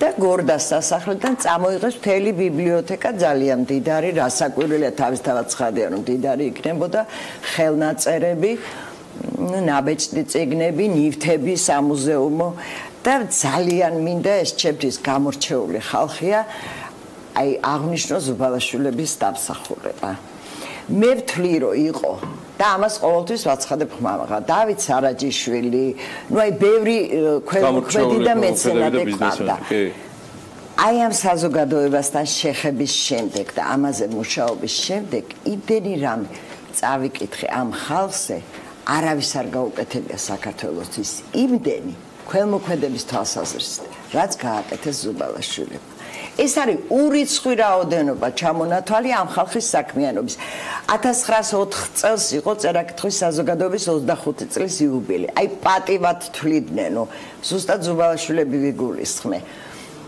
და მამად ხო ძირითადად ბაქოში იყვნენ იქ ბიზნესი იქიდან დაიწყო და იქ იყვნენ და აი ოფიციალურად არა გვაქვს ჩვენ საშუალება ნახვის თორე წერილი არსებობს არქივიდან ამოღებული ჩვენ გვერდი გვაქვს მასზე Facebook-ზე წერაკითხვის საზოგადოების გავრცელებელი საზოგადოება და იქ არის ეს ყველაფერი აბსოლუტურად ეს დოკუმენტებიც ატვირთულია ყველაფერი კი ეს ყველაფერი რაც ეს არის ფოტოები რაღაცები ატვირთული გვაქვს ყველაფერი აი ეს წერილიც სტეფანის მისი ზუბალაშვილის დევსიკა ესე იგი მინდაო რომ ნუ აი მოკლედ ისე რომ ულოცავს 25 წლის იუბილეს და ძალიან მოკრძალებული საჩუქარი ერთი ჩვეულებრივი ქართველისგან 10000 მანეთი საჩუქრად მაშინ ეს 10000 მანეთი იმ დროს სერიოზული თანხა იყო და იყო მომენტი დადგა დროება გაზეთი დროება იკეტებოდა რა მხრივ ბინავე ბინის ქირას ვეღარ იხდიდეთ და იხურებოდა თავისთავად რედაქცია და შეატყობინეს გონი პეტრე ხა რო არ შემერიოს ეს 4-ვე ძმა იყო სასწაული ძირითადად პეტრე და სტეფანე იყვნენ თბილისში ლევანი ხო რუსეთში იყო და შეუთვალეს რომ იქნებ რაღაცით დაგვეხმარათო ბინა რომ გაზეთს ქონოდა ბინა ფული გამოუგზავნა რასაკვირველია და წერილი გამოატანა რომ უღრმეს მადლობას მოგახსენებთ რომ გაგახსენდით და მე მთხოვეთ ეს ამბავიო და აი ესეთი ქვეყნისთვის საკეთილდღეო საქმეებისთვის უგორჩილესად ხალხს ხშირად შემაწუხა ეს წერილიც არსებობს არქივში ქალბატონი რუსუდანსტურო ალბათ ნამდვილად არის ის ადამიანი რომელიც ამ თემაზე ძალიან ხშირად სხვა რაღაცას ვაპირებთ, რომლის დაანონსება დღეს არ მინდა, მაგრამ გიორგი კეკელიძეს ისე ვერ გაუშვებ, რომ არ ვკითხო, მაინც თქვენს წიაღში ხდება გიორგი ეს ყველაფერი. დღეს მიუხედავად იმისა, რომ თქვენი სახელით მე ავიღებ ჩემ თავზე და მადლობას ვეთქვი ყველა კომპანიას, რომელიც ეროვნულ ბიბლიოთეკასთან პარტნიორობს აიმისოთ, რომ მართლა გაკეთდეს მომავლის საქმე. ეხლა პატივად თვლიან იცით რა, მე მეუბნებიან რომ კი. თქვენი განცდა მაინტერესებს გიორგი ამშა. იცით რა, მოდი დავყოთ მაშინ. არიან ბიზნესმენები, რომლებიც არათუ პატივად არ თვლიან, რეალურად ვერ ხვდებიან საერთოდ საჭიროებას ამ ყველაფრისა და ჩვენ მიუხედავად ძალიან ბევრი წარმატებული, თქვათ, საქმისა, რაც გავაკეთეთ ბიზნესთან ერთად, გქონია ძალიან ბევრი წარმატებელი მოლაპარაკება, ხო, წარმოუდგენელია. ბალანსი არ არსებობდეს. მეორე მხრივ არის ბიზნესი, რომელიც თვლის, რომ ეს პიროვნულად მისთვისაც მნიშვნელოვანია და ამავდროულად კიდევ უფრო მნიშვნელოვანია მისი შვილებისთვის, მისი შვილებისთვის და ასე შემდეგ. ეს განცდა უნდა არსებობდეს პირველ რიგში. თორემ ახლა ამ წუთას ბუნებრივია, ეს ჩვეულებრივი ამბავია, რომ ტელევიზორში გამოჩნდება და ვიღაცა იტყვის, რომ კარგი საქმე გააკეთა და ნუ შესაბამისად ეგოს რაღაც თვალსაზრისით მოიფხანს, ხო? მაგრამ საბოლოო ჯამში პატივად თქვათ, ჩათვლა ალბათ სწორედ იმას გულისხმობს, რომ რეალურად ის საკუთარ მომავალს ეხმარება, საკუთარი ქვეყნის მომავალს ეხმარება. ამის განცდა რაღაც ნაწილს აქვს საბედნიეროდ უმადურობა იქნება რომ ჩვენ თქვათ რომ თქვათ ეს ყველაფერი არ არის და კიდევ ერთხელ გეუბნებით ის ოთხკუთხედიც რომელზეც მე გესაუბრე და არა მარტო კერძო ბიზნესის დიდი დაფინანსებით კეთდება ეს არ არის ბუნებრივია პატარა ფული მაგრამ მეორე მხრივ ჩვენი შემთხვევებს რომლებშიც წარუმატებლები აღმოჩნდით დარწმუნების თვალსაზრისით და ნუ ეს ჩვეულებრივი ამბავი მგონია პროცესი მგონია მაშინაც იქნებოდნენ ბიზნესმენები რომლებმაც ალბათ ვარი თქვენ წერაკითხვის გამოცდილებელი საზოგადოების დახმარებას განსაკუთრებით გვიჭირს ჩვენ გვაქვს მოძრაობა ეკვილიბრიუმი რომელიც გულისხმობს აი სოფელში ბიბლიოთეკების აღდგენას და განახლებას და სამწუხაროდ განსაკუთრებით გვიჭირს რეგიონში ბიზნესების დარწმუნება თან იქ ჩვენ გვჭირდება ხო ძალიან ცოტა არავინ არ აქვს აქედან წარმომავლობა 500 ლარი 600 ლარი კომპიუტერი ხო ადგილობრივი დარწმუნებაც გვიჭირს 500-600 ლარის იმაზე არის საუბარი რომ აი კომპიუტერი ვიყიდოთ რაღაცა 5 ციგნი ახალი შეუძინოთ და აი ეკვილიბრიუმის ფარგლებში ვცდილობთ, მაგრამ ყველაზე ნაკლებად ეს გამოგვდის. იმიტომ რომ ყველას უნდა რომ აი თუ რამეს შენაწირს გააკეთებს, იყოს თქვა ცენტრალურ ბიბლიოთეკაში და ჩანდეს ესე. ჩვენი წვლილი შევიტანოთ ამ ყველაფერში. კაპიტანოსთან ძალიან მოკლედ და უნდა დავასრულო. აი ხა ის რაც გიორგი თქვა რა სოფლიდან და ეს აქ ხა ნუ ეს ამოუწურავი თემაა წერაკითხვა ისეთი რომ ამას ერთი და ორი გადაცემა და ნუ ულევის საზაუბროა მაგრამ რა მინდა ვთქვა რომ აქ იყვნენ ადამიანები ზოგი უცნობი სახელი და გვარების ხა არ ჩამოთვლი ყველა ზოგი ნაცნობი რომლებსაც უმაღლესი სასწავლებელი ჰქონდათ დამთავრებული მოსკოვში პეტერბურგში ტარტუში მაშინ მოგეხსენებათ ტარტუს უნივერსიტეტი ძალიან სერიოზული უნივერსიტეტი ძალიან სერიოზული იყო კი იმ დროს ნუ აი ევროპის უნივერსიტეტში, ავსტრია, საფრანგეთი და საკმაოდ წარმატებულად. დამთავრების შემდეგ შეთავაზება რომ დაარჩით სამეცნიერო სამუშაოები იქვე გააგრძე. აი ეს ევროპა და ესეთი მაღალი დონის უნივერსიტეტი დამთავრებული ქართველები ბრუნდებოდნენ საქართველოში და აი ორკლასიან და სამკლასიან სასწავლებლებში, რომელსაც სოფლებში ხსნიდა წერაკითხვის საზოგადოება უანგაროდ ანაზღაურების გარეშე ხშირ შემთხვევაში მიდიოდნენ სოფლის მასწავლებლებად. ეს იყო ძალიან ბევრი შემთხვევა იყო, ესეთი ძალიან ბევრი შემთხვევა და ნუ ეს ხა როცა საჭირო იქნება ამის სახელი და გვარების თავიანთი რა დაამთავრეს, როგორ დაამთავრეს, ამის ესეც შეიძლება. რუსუდან სტუმროა გიორგი კეკელიძე, ეროვნული ბიბლიოთეკიდან სტუმრობდნენ. კაპიტანი რუსუდანი გახლავთ მთავარი სპეციალისტი ეროვნული ბიბლიოთეკისა გიორგი კეკელიძეს ასევე ყველა იცნობთ იგი გენერალური დირექტორია მადლობა მათ მე არ მინდა დღეს განვერცო დამატებით თუ ჩვენ რაფორმით და როგორ ჩავერთვებით კიდევ დამატებით თემებში რაც ეროვნულ ბიბლიოთეკას უხარია უკაცრავად უკავშირდება თავარი ერთია რომ შეიძლება უხარია მე მინდა რომ შესაბოლოო ჯამში ეს ყველაფერი გაგიხარდეს იმიტომ რომ ყოველგვარ მოშეთქოში ავანგარდში გულშემატკი ვარ სამ ყველაფრისა ამას არაერთი ჩვენი ეთერი მიეძღვნება ალბათ ეს არის თავარი და ჩვენ თანამონაწილეობას მივიღებთ ამ ყველაფერში თუმცა არის კიდევ სხვა იდეები. რახან დილა საქმიანია, საქმიანო მაყურებელმაც ასევე ცხადია ესეთ მიმართულებებს უფრო აქტიურად უნდა მიაქციოს ყურადღება. რა და როგორ ცოტა მოგვიანებით ამაზე და სხვა დღეს. თანამედროვე განათლების საჭიროებებზე ვისაუბრებთ ამ შემთხვევაში უკვე მედიის ნაწილში ამა თუ იმ თემის ქვეყნის თუქმედების პროპაგანდის ვიდეო манипуляციები იქნება კიდევ ერთი საკითხი რომელიც ობიექტივში მოხდა ყველაზე აპრობირებული მეთოდი გახლავთ ეს მიმართულება იმ ადამიანების მიზანი კი რომლებიც დეზინფორმაციულ ვიდეოებს ამზადებენ და შემდგომ ინტერნეტ სივრცეში ავრცელებენ შეხედულებების თუ ცნობიერების შეცვლის იდეას წარმოადგენს. აღმოსავლეთ-დასავლეთ მართვის ინსტიტუტის ექსესის პროექტის ფარგლებში მეტის განვითარების ფონდის და საქმიანი დილის ერთობლივ სიუჟეტით დღეს სწორედ ამ ვიდეო манипуляციების ფაქტების და ასე ამ ვიდეოების ამოცნობის მეთოდებზე მოგიყვებით. ნახოთ ელენე ჩომახიძის, გიორგი დვალის, ედგარ ყაზახაშვილისა და მირიან ოსიფაშვილის რეპორტაჟი და შემდეგ უკვე სტუმართან ერთად გავაგრძელებთ საუბარს. На референдум и находитесь с нами на нашем референдуме. ეს მარია ციპკოა, რომელიც ამ კონკრეტულ შემთხვევაში დონბასის ოლქის უკრაინისგან გამოყოფის შესახებ მოსკოვში ჩატარებულ რეფერენდუმზე დამკვირვებლად გვევლინება. თუმცა მედია საშუალებების მიერ სხვადასხვა დროს გავრცელებული ვიდეო კადრები ცხადყოფს, რომ ციპკო ამა თუ იმ განსხვავებულ ამპლუას თავისუფლად ირგებს და სხვადასხვა პროპაგანდისტულ აქტივობებშიც აქტიურადაა ჩართული. ეს კვლავ მარია ციპკოა, რომელიც ამჯერად მარია ვიკინას სახელით ახალწამებულთა და აღმსარებელთა ფონდის დირექტორად ასაღებს თავს და რუსეთში მორწმუნეთა ცხოვრებისა და მოღვაწეობის შესახებ გვიყვება. ამ კადრებში ოდესელი მარია ციპკო ახალ როლს ირგებს და ამჯერად დონეცკელი იურისტის სახელით ესაუბრება ჟურნალისტს. ის უკრაინელი სამხედროების მიერ კრამატორსკში ჩადენილ დანაშაულებებზე საუბრობს. ციპკოს მსგავსი დაქირავებული მოწმეებისა და ამა თუ იმ ცრუ ისტორიების გაშუქება რუსული პროპაგანდის ერთ-ერთი აპრობირებული მეთოდია. ვიდეო манипуляციების მეშვეობით დეზინფორმატორები ცდილობენ ვიდეოში რეალური ადამიანების ჩვენებით არარეალური ისტორიების შეთხზან და ფაქტები უარყოფითი რაკურსით დაგვანახონ. ვიდეო манипуляციების საკითხი საკმაოდ პრობლემატურია დღესდღეობით.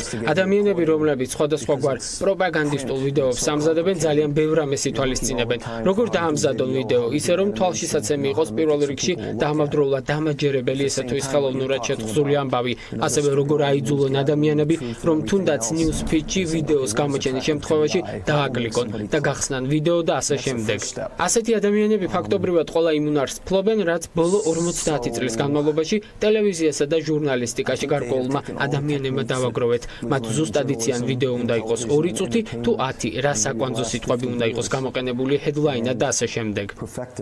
ვიდეო манипуляციების მეშვეობით პროპაგანდისტების მიზანია დამაჯერებელი გახადონ ესა თუ ის ცრუ ინფორმაცია და ასეთი გზებით მიიღონ უფრო მასშტაბური და მკვეთრი შედეგი. საბოლოოდ შეცვალონ ჩვენი შეხედულებები და დამოკიდებულება თუნდაც კონკრეტული პოლიტიკური მოვლენების მიმართ, ანუ დაგვაჯერონ ან პირიქით გადაგვარწმუნონ ამა თუ იმ საკითხის სინამდვილეში. რეპუტაცია არის ერთ-ერთი მნიშვნელოვანი რამ, რაც შეიძლება დაზიანდეს და შეილახოს ვიდეო манипуляციების მეშვეობით. ალბათ ძალიან კარგი ნებისყოფა და გონიერებაა საჭირო იმისთვის, რომ საბოლოოდ არ მოექცე მრავალჯერ ნანახ ვიდეოში მოთხრობილი ისტორიის ზეგავლენის ქვეშ. პროპაგანდისგან თავის დასაცავად უპირველეს ყოვლისა უნდა შეძლოთ სანდო და დეზინფორმაციის წყაროების ერთმანეთისგან გამიჯვნა, რაშიც ყალბი ინფორმაციის გამავრცელებელი საიტების მახასიათებლების ცოდნაც დაგეხმარებათ. ფოტოს გადამოწმებასთან შედარებით, ვიდეოს გადამოწმება შედარებით უფრო რთულია, იმიტომ რომ რაღაც ერთი, ასე ვთქვათ, პროგრამა, სადაც შეუძლებთ რომ ვიდეო ავტორთოთ და პასუხი მოგცოს, ვთქვათ, манипуляციურია, დამონტაჟებულია თუ არა, ესეთი რამ არ არსებობს და გვჭირდება რამდენიმე ნაბიჯი ეტაპობრივად, რომ იმ შედეგ გამდა მივიდეთ, რომ დავადგინოთ ესა თუ ის ვიდეო გამოიყენება მიზანმიმართულად პროპაგანდის გასავრცელებლად თუ არა. ვიდეო манипуляციების გადამოწმების რამდენიმე ხერხი არსებობს. ნაბიჯი პირველი. შეადარეთ ერთმანეთს YouTube-ზე ვიდეოს გამოქვეყნებისა და ატვირთვის დრო. ამისათვის შეგიძლიათ გამოიყენოთ Amnesty International-ის პროგრამა YouTube Data Viewer-ი. შესაბამის ველში YouTube-ის ლინკის განთავსებით პროგრამა მოგაწვდით ინფორმაციას ვიდეოს ატვირთვის დაწყების დროის შესახებ. ნაბიჯი მეორე. შეისწავლეთ იმ ადამიანის პროფილი, ვინც ეს ვიდეო ატვირთა. დააჭირეთ ვიდეოს ამტვირთველის სახელს და დაათვალიერეთ რა ტიპის ჩანაწერები იძებნება. ამით თქვენ დაადგენთ თუ რომელ კონკრეტულ თემებზე კონცენტრირდება თქვენთვის საინტერესო წყარო. პროფილის შესწავლის საილუსტრაციოდ შეგვიძლია 2016 წლის 14 სექტემბერს ნიკა გვარამიასა და პაატა ბურჭულაძის შორის YouTube-ზე ატვირთული ფარული ჩანაწერი გამოვიყენოთ. მოცემული ჩანაწერი YouTube-ზე რუსულენოვანი ვებგვერდის Creative Georgia News-ის სახელით არის ატვირთული. მის YouTube არხზე მხოლოდ 3 ჩანაწერი იძებნება. Creative Georgia News-ის ვებგვერდზე დეკლარირებულ მისიაში მანამდე ვიდრე ეს გვერდი გაუქმდებოდა აღნიშნული იყო, რომ ის რუსეთსა და SNG-ში მომუშავე ჟურნალისტთა ჯგუფის ინიციატივით არის შექმნილი და იმ ადამიანებისთვის არის განკუთვნილი, ვისთვისაც სულ ერთი არ არის საქართველოში მიმდინარე პროცესები. ნაბიჯი მესამე. გადაამოწმეთ ატვირთული ვიდეოს შინაარსი. ანუ ყურადღება გაამახვილეთ ისეთ დეტალებზე, როგორებიცაა ქუჩის დასახელება, ხეების განლაგება, მანქანების სანომრე ნიშნები და კიდევ მრავალი სხვა დეტალი. შერჩეულ ობიექტზე დაკვირვება და ამ ადგილის გადამოწმება სატელიტიდან გადაღებულ ფოტოებზეცაა შესაძლებელი. ინტერნეტში არსებობს რამდენიმე სასარგებლო რესურსი, რომლებიც ადგილის გადამოწმებაში დაგეხმარებათ, მაგალითად როგორიცაა Google Maps. ეცადეთ, რომ ამ პროგრამებში მოცემულ ობიექტებს შეხედოთ იმ კუთხიდან რა რაკურსითაც ვიდეოშია გადაღებული. ნაბიჯი მეოთხე. დაადგინეთ ვიდეოში მონაწილე პირების რეალური ვინაობა. ამისათვის ვიდეოდან მოჭერით მონაწილე პირების შესაბამისი კადრები და გამოიყენეთ Google-ის ფოტოების საძიებო სისტემა. იდენტიფიცირების ამ კონკრეტული მეთოდის ვიზუალიზაციისათვის იდეალური მაგალითია 2014 წლის 15 მარტს Russia Today-ის ეთერში გასული სიუჟეტი, რომლის მიხედვითაც თითქოს ებრაელი ხალხი უკრაინის მთავრობის ანტისემიტიზმის გამო კიევს ტოვებს. ფაქტის დრამატიზირებისათვის ჟურნალისტმა ის კადრი საჩვენა თუ როგორ ალაგებს ნიფთებს რაბი მიჰაილ კაპუსტინი და ამბობს, რომ ის მოსალოდნელი საფრთხის გამო ვალდებულია გაიქცეს. გადამოწმების შედეგად დადგინდა, რომ კაპუსტინი არა კიევიდან, არამედ რუსეთის მიერ ოკუპირებული სიმფეროპოლიდან გარბის, ხოლო კადრებში ნაჩვენები ფობიური წარწერა სიმფეროპოლის სინაგოგაზე გაკეთდა. ვიდეოების გამოყენება განსაკუთრებით გაძლიერდა უკრაინის მოვლენების პარალელურად და მეთოდები იყო, რომ თქვათ იყენებდნენ რეალურ პერსონაჟებს, იყენებდნენ რეალურ კადრებს, თუმცა ცვლიდნენ მათ ვინაობას, მათ სახელებს, ადგილმდებარეობების დასახელებებს და შემდეგ უკვე მაყურებლისთვის ძალიან რთული იყო რეალური ინფორმაციის, ყალბი ინფორმაციისგან გარჩევა. გლობალურად ვიდეო მანიპულაციების ეფექტი ძალიან დიდია, რადგან ასეთი ვიდეოების ავტორებმა ყოველთვის იციან ვიდეო მანიპულაციის ანბანი და მათი ქმედებები 99%-იან შედეგზეა გათვლილი. სწორედ ამიტომ არის აუცილებელი ვიცოდეთ ზეგავლენის პრევენციის ტექნიკური მეთოდები და თავად მივხვდეთ, სად არის წყალგამყოფი სიმართლესა და დეზინფორმაციას შორის. ვიდეო მანიპულაციებზე, მათ გავლენაზე, ინსტრუმენტებზე შესაბამისად საფრთხეებზე ვისაუბრებთ გიორგი მელაძესთან ილიას უნივერსიტეტის ასოცირებულ პროფესორს მასპინძლობ საქმიან დილაში. მოგესალმებით. მადლობა იმის, რომ ხარ დილა ადრიან ჩვენთან ერთად და იწყებთ დღეს საქმიანად. რეალურად საფრთხე ეს არ არის მხოლოდ არასწორი ინფორმაციის გავრცელება, სერიოზული პროპაგანდის ნაწილია და შეიძლება ითქვას, რომ კიბერომის ნაწილი, რომელიც მათ შორის საქართველოს გარკვეულწილად ჰქონდა 2008-ში. Აი ამ ყველაფრის რეგულირების მიმართულებები სადამდე მიდის და შესაძლებელია თუ არა და მეორეს მხრივ ქმნის თუ არა რეგულირების მცდელობა საფრთხეს, რომ ისეთი ამბები იყოს უკვე რეგულირებაში მოქცეული, რომელიც ეს სიტყვის თავისუფლების ნაწილია. დიდი მადლობა მოწვევისთვის. ამ თემის მიმართ ინტერესი არასდროს ცხრება ხოლმე და ძალიან საინტერესო თემაა ჩემი აზრით. გამოხატვის თავისუფლება ის ადგილია, რომელიც ჩვენში ტესტავს მზაობას თავისუფლებისთვის. როდესაც ჩვენ ლაპარაკობთ რა შეიძლება დავარეგულიროთ, შეიძლება მივიდეთ ავტორიტარიზმამდე, იმიტომ რომ მე მაგალითად აი აგრესიულად არ მომწონს, როდესაც ესეთ პროპაგანდას ვუყურებ ხოლმე და ვცნობ აი მაგალითად ჯვარზე გაკრული ბავშვის ისტორია, რომელსაც აწამებდნენ უკრაინელი ჯარისკაცები და ეს იყო ისტორია, რომელიც ადამიანებზე მიეწოდებოდათ ძალიან დიდ ესე იგი ეთერებს უთმობდნენ ამ ყველაფერს. იქ იყო რეალურად ატირებული ქალი, რომელიც ყვებოდა როგორ ნახა ამ ბავშვს ჯვარზე როგორ აკრავდნენ და მე როცა აღმოჩნდა რომ ყველაფერი ტყუილია. ეს ქალი არის კგბ-ს აგენტი, რომელსაც 6 ესეთი თეატრი აქვს დადგმული და პუტინის ესე იგი თანმხლებ წრეშია, რომელიც ხან მეთევზეს როლშია, ხან თეატრის მსახიობის და ხან ეს ბავშვის ჩემს წრე არის როგორ გააკრეს ჯვარზე და ეს გამოავლინა რამ თავისუფალმა მედიამ, რომელმაც შეძლო ამ დაკვირვება სხვადასხვა ტიპის ინფორმაციაზე 7 თვის განმავლობაში და აღმოჩნდა რომ ყველგან ეს ქალი ხან ტიროდა, ხან იცინოდა, ხან ხტუნაობდა და ხან თევზს იჭერდა. ესე იგი რა ვქნათ? თუ ესე პრაგმატულად მეუდგებით, ახლა იმან რომ აღმოაჩინა ერთია, მაგრამ იმისგან მიღებული ზარალი ძალიან დიდია, ვიდრე იმან რომ აღმოაჩინა. ძალიან დიდი ზიანი. ამის პრევენცია არ შეიძლება? ხო, აი ზუსტად ეს არის პრობლემა და ამიტომ მოყევი ეს ისტორია, რომ პრევენცია როგორ შეიძლება რომ მოვახდინოთ ამ ყველაფრის და ვინ უნდა მოვახდინოს ამ ყველაფრის პრევენცია. სამართალთან როცა გვაქვს საქმე, პირველ რიგში სახელმწიფოზე იწყებს ხოლმე ადამიანი ფიქრს, ხო, ესე იგი სახელმწიფომ რა შეიძლება გააკეთოს და შეიძლება ძალიან საშიში შედეგებამდე მივიდეთ, თუ გადავწყვეტ ყავდეს ესეთი მედია ცენზორი სახელმწიფო, რომელიც დაიწყებს ინფორმაციის გადამოწმებას, რა მართალია და რა ტყუილი და თავის როლს აქ დაინახავს. თუ ეს სახელმწიფო არ იქნება, მაშინ ვინ უნდა გააკეთოს? საკეთოს მედიამ? კი ბატონო, მედია საშუალებებით ცდილობენ ეს საკეთოს, მაგრამ რა ვქნათ, როდესაც მედია პირდაპირ არის ტყუილზე მომართული, როდესაც უპასუხისმგებლო კი არა, პირდაპირ მომართულია. სახელმწიფოს განიღებს ფულს იმისთვის, რომ ეს აკეთოს. მაგალითად, სპუტნიკი, მაგალითად, არტი, რაღაცა ეს რუსული, ესე იგი Russia Today, მაგალითად, ზვიზდა, რომელიც რუსული თავდაცვის სამინისტროსგან პირდაპირ დაფინანსებულია, ხო და რა უყოთ ამ ხალხს? მე მგონი დღეს ეფექტური მექანიზმი ერთ-ერთი რაც მოძებნა ცივილიზებულმა სამყარომ ის არის რომ ამ ხალხს უბრალოდ არც აღარ უშვებენ. მათ აღარ აძლევენ აკრედიტაციებს, მათ არ აძლევენ კადრების აღების შესაძლებლობას, რომლითაც მე მანიპულირებს ეს ხალხი. ანუ მათ აიძულებენ სრულ სიცრუეში გადასვლას და არა ნაწილობრივ სიცრუეში ოპერირებას რა. მაგალითად თქვენ თუ მათ დღეს თქვენ სტუდიაში შემოუშვებთ, ისინი აიღებენ ამ კადრებს, შეგვიცვლიან ჩვენ ტექსტებს და გაუშვებენ რაც ნეთ, მაგრამ თუ თქვენ არ შემოუშვებთ თქვენ სტუდიაში, მაშინ მათ მოუწევთ ქუჩიდან აკეთონეს და მაშინ ის გამოჩნდება რამდენად არასანდოა. ასე რომ მათ დღეს აღარ უშვებენ უბრალოდ. სადღაც რაღაც ადგილებში. ეს არის ერთი მეთოდი, როგორც შეიძლება ამას ებრძოლო, მაგრამ რატო დავიწყოთ თვითმმართველობით? თითოეული ჩვენგანის პასუხისმგებლობა, რამდენად მზად ვართ მივიღოთ ეგრეთ წოდებული ჯანკი, თუ ცადოთ და ესე იგი რაღაც ხარისხიანი ინფორმაციით გავინათლოთ ჩვენი თავი, ხო? კი, მაგრამ ამ მედია ბაზარზე ხარისხობრივად მაღალი ინფორმაციის ინფლაციაც არ შეინიშნება, ხო? ანუ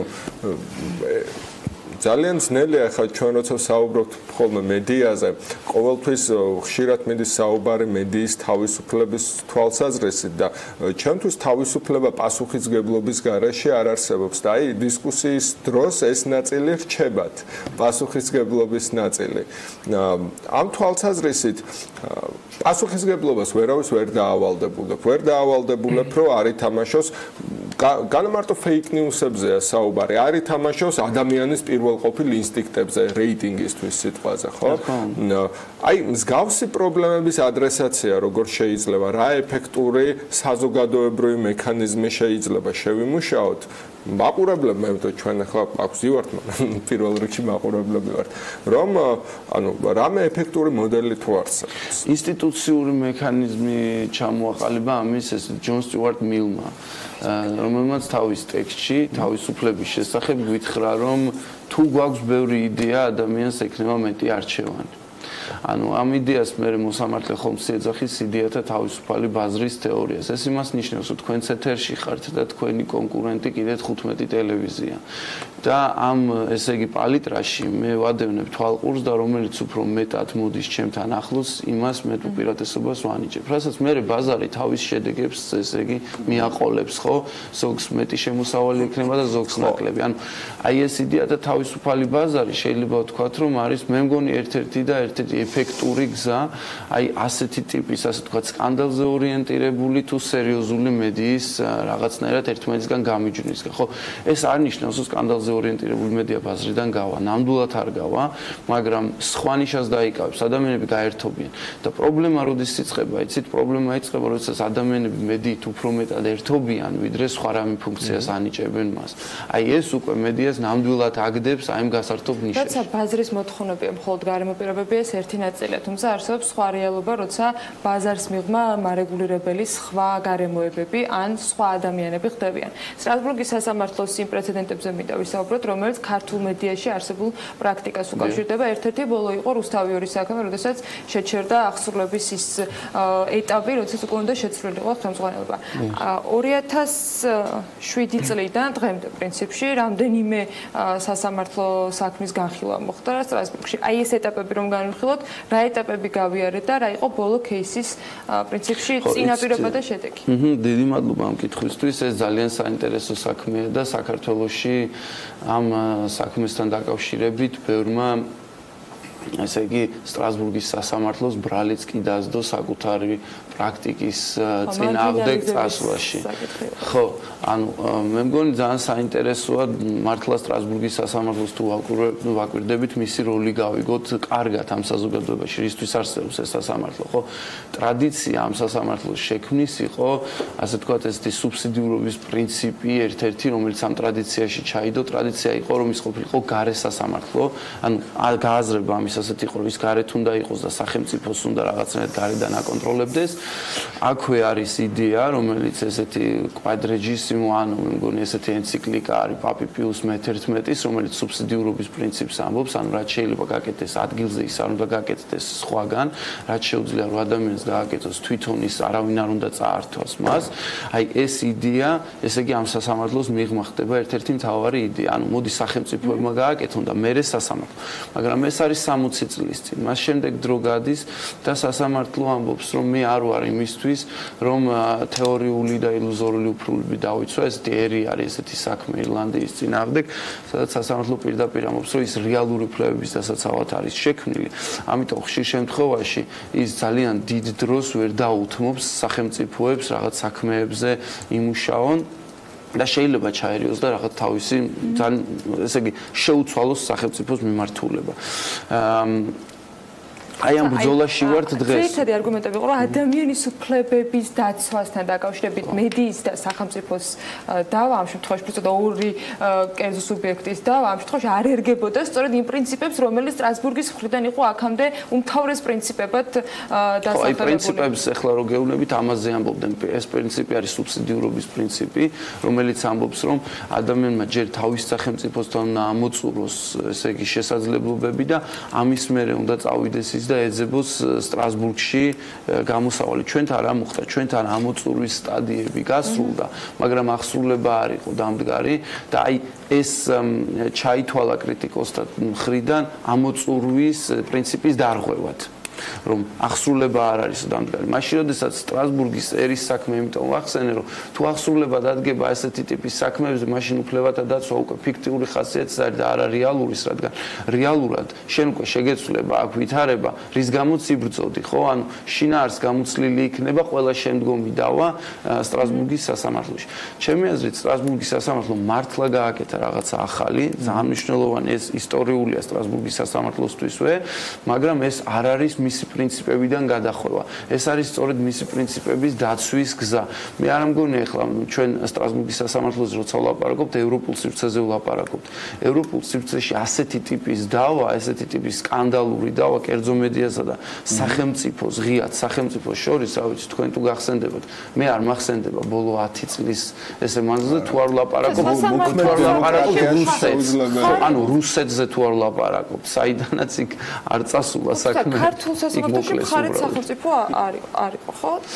ჩვენ საქმეში სახელმწიფო არ იყო პირდაპირ მხარეთ მითითებული, ეს იყო ძალიან საინტერესო, მაგრამ საგარეო საქმეთა მინისტრის ჩასვლა, ესე იგი თვითონ სასამართლოში შეხვედრაზეც ესეც ძალიან საინტერესო მომენტი იყო და ეს არ არის ერთი რაც ამ მხარის როლს აფიქსირებს და მის მნიშვნელობას, მონაწილეობას, არამედ მთელი მანამდე არსებული პროცესი სახელმწიფოს მოღვაწეების მხრიდან გამოთქმული მოსაზრებები, ესე იგი და სასამართლოს მიერ გაკეთებული ინტერპრეტაცია სხვადასხვა ნორმების, რომელსაც საქართველოში არც ერთი სამართლის ცოდნე არ დაეთანხმა. უბრალოდ აღმოჩნდა, რომ მოსამართლემ რაღაც ახალი სამართალი შექმნა, რის წინააღმდეგ მე პირადად არ ვარ. მე ვემხრობი სასამართლომ წაიკითხოს კანონი, გაანავითაროს ის და მოარგოს რეალობას, მაგრამ აქ აღმოჩნდა, რომ მან არა რეალობას მოარგო და არა სამართლიანობის იდეიდან გამომდინარე იმსჯელა, არამედ ერთი კერძო ინტერესის სასამართლო. მე შეცვალა თუ არა საქართველოსა და სტრასბურგის სტატისტიკა საქმეების განხილვის. სტატისტიკა არ მგონია ეს ერთ საქმეს შეეცვალა, მაგრამ დარწმუნებული ვარ, რომ ინტერესს ამ სასამართლოს მიმართ გაზრდის. როგორც მინიმუმ. კი, რაც ხო, ანუ ჩვენ ახლა მე არ ვიცი მართალი გითხრათ მოგატყუებთ, რომ ვიცოდე რამდენი საქმე შედის ახლა წლიურად, მაგრამ მე მგონი ძალიან ბევრი არა, გაცილებით მეტი თუ არ ვწდები წინამთავრობას ქონდა საქმეები, მაგრამ ნუ ნახოთ ესეთი ტიპის, ესე იგი გადაწყვეტილება კარს ხსნის. გიორგი მელაძე, ილიას უნივერსიტეტის ასოცირებული პროფესორი, მადლობა მას. სტუმრობაში. სტუმრობისთვის საქმიან დილაში. ჩვენ ახლა გავალთ რეკლამაზე. შემოსავლების დრო არის TV პირველზე. ასევე გვისმენთ რადიო ჰერეთის და რადიო თბილისის საშუალებით FM 102 და 8 და FM 93 და 5. დაგვალოდეთ სულ მალე ექსპორტ ჯორჯიას PR მენეჯერი ეკა ტალახაძე იქნება ჩვენთან ერთად დროებით.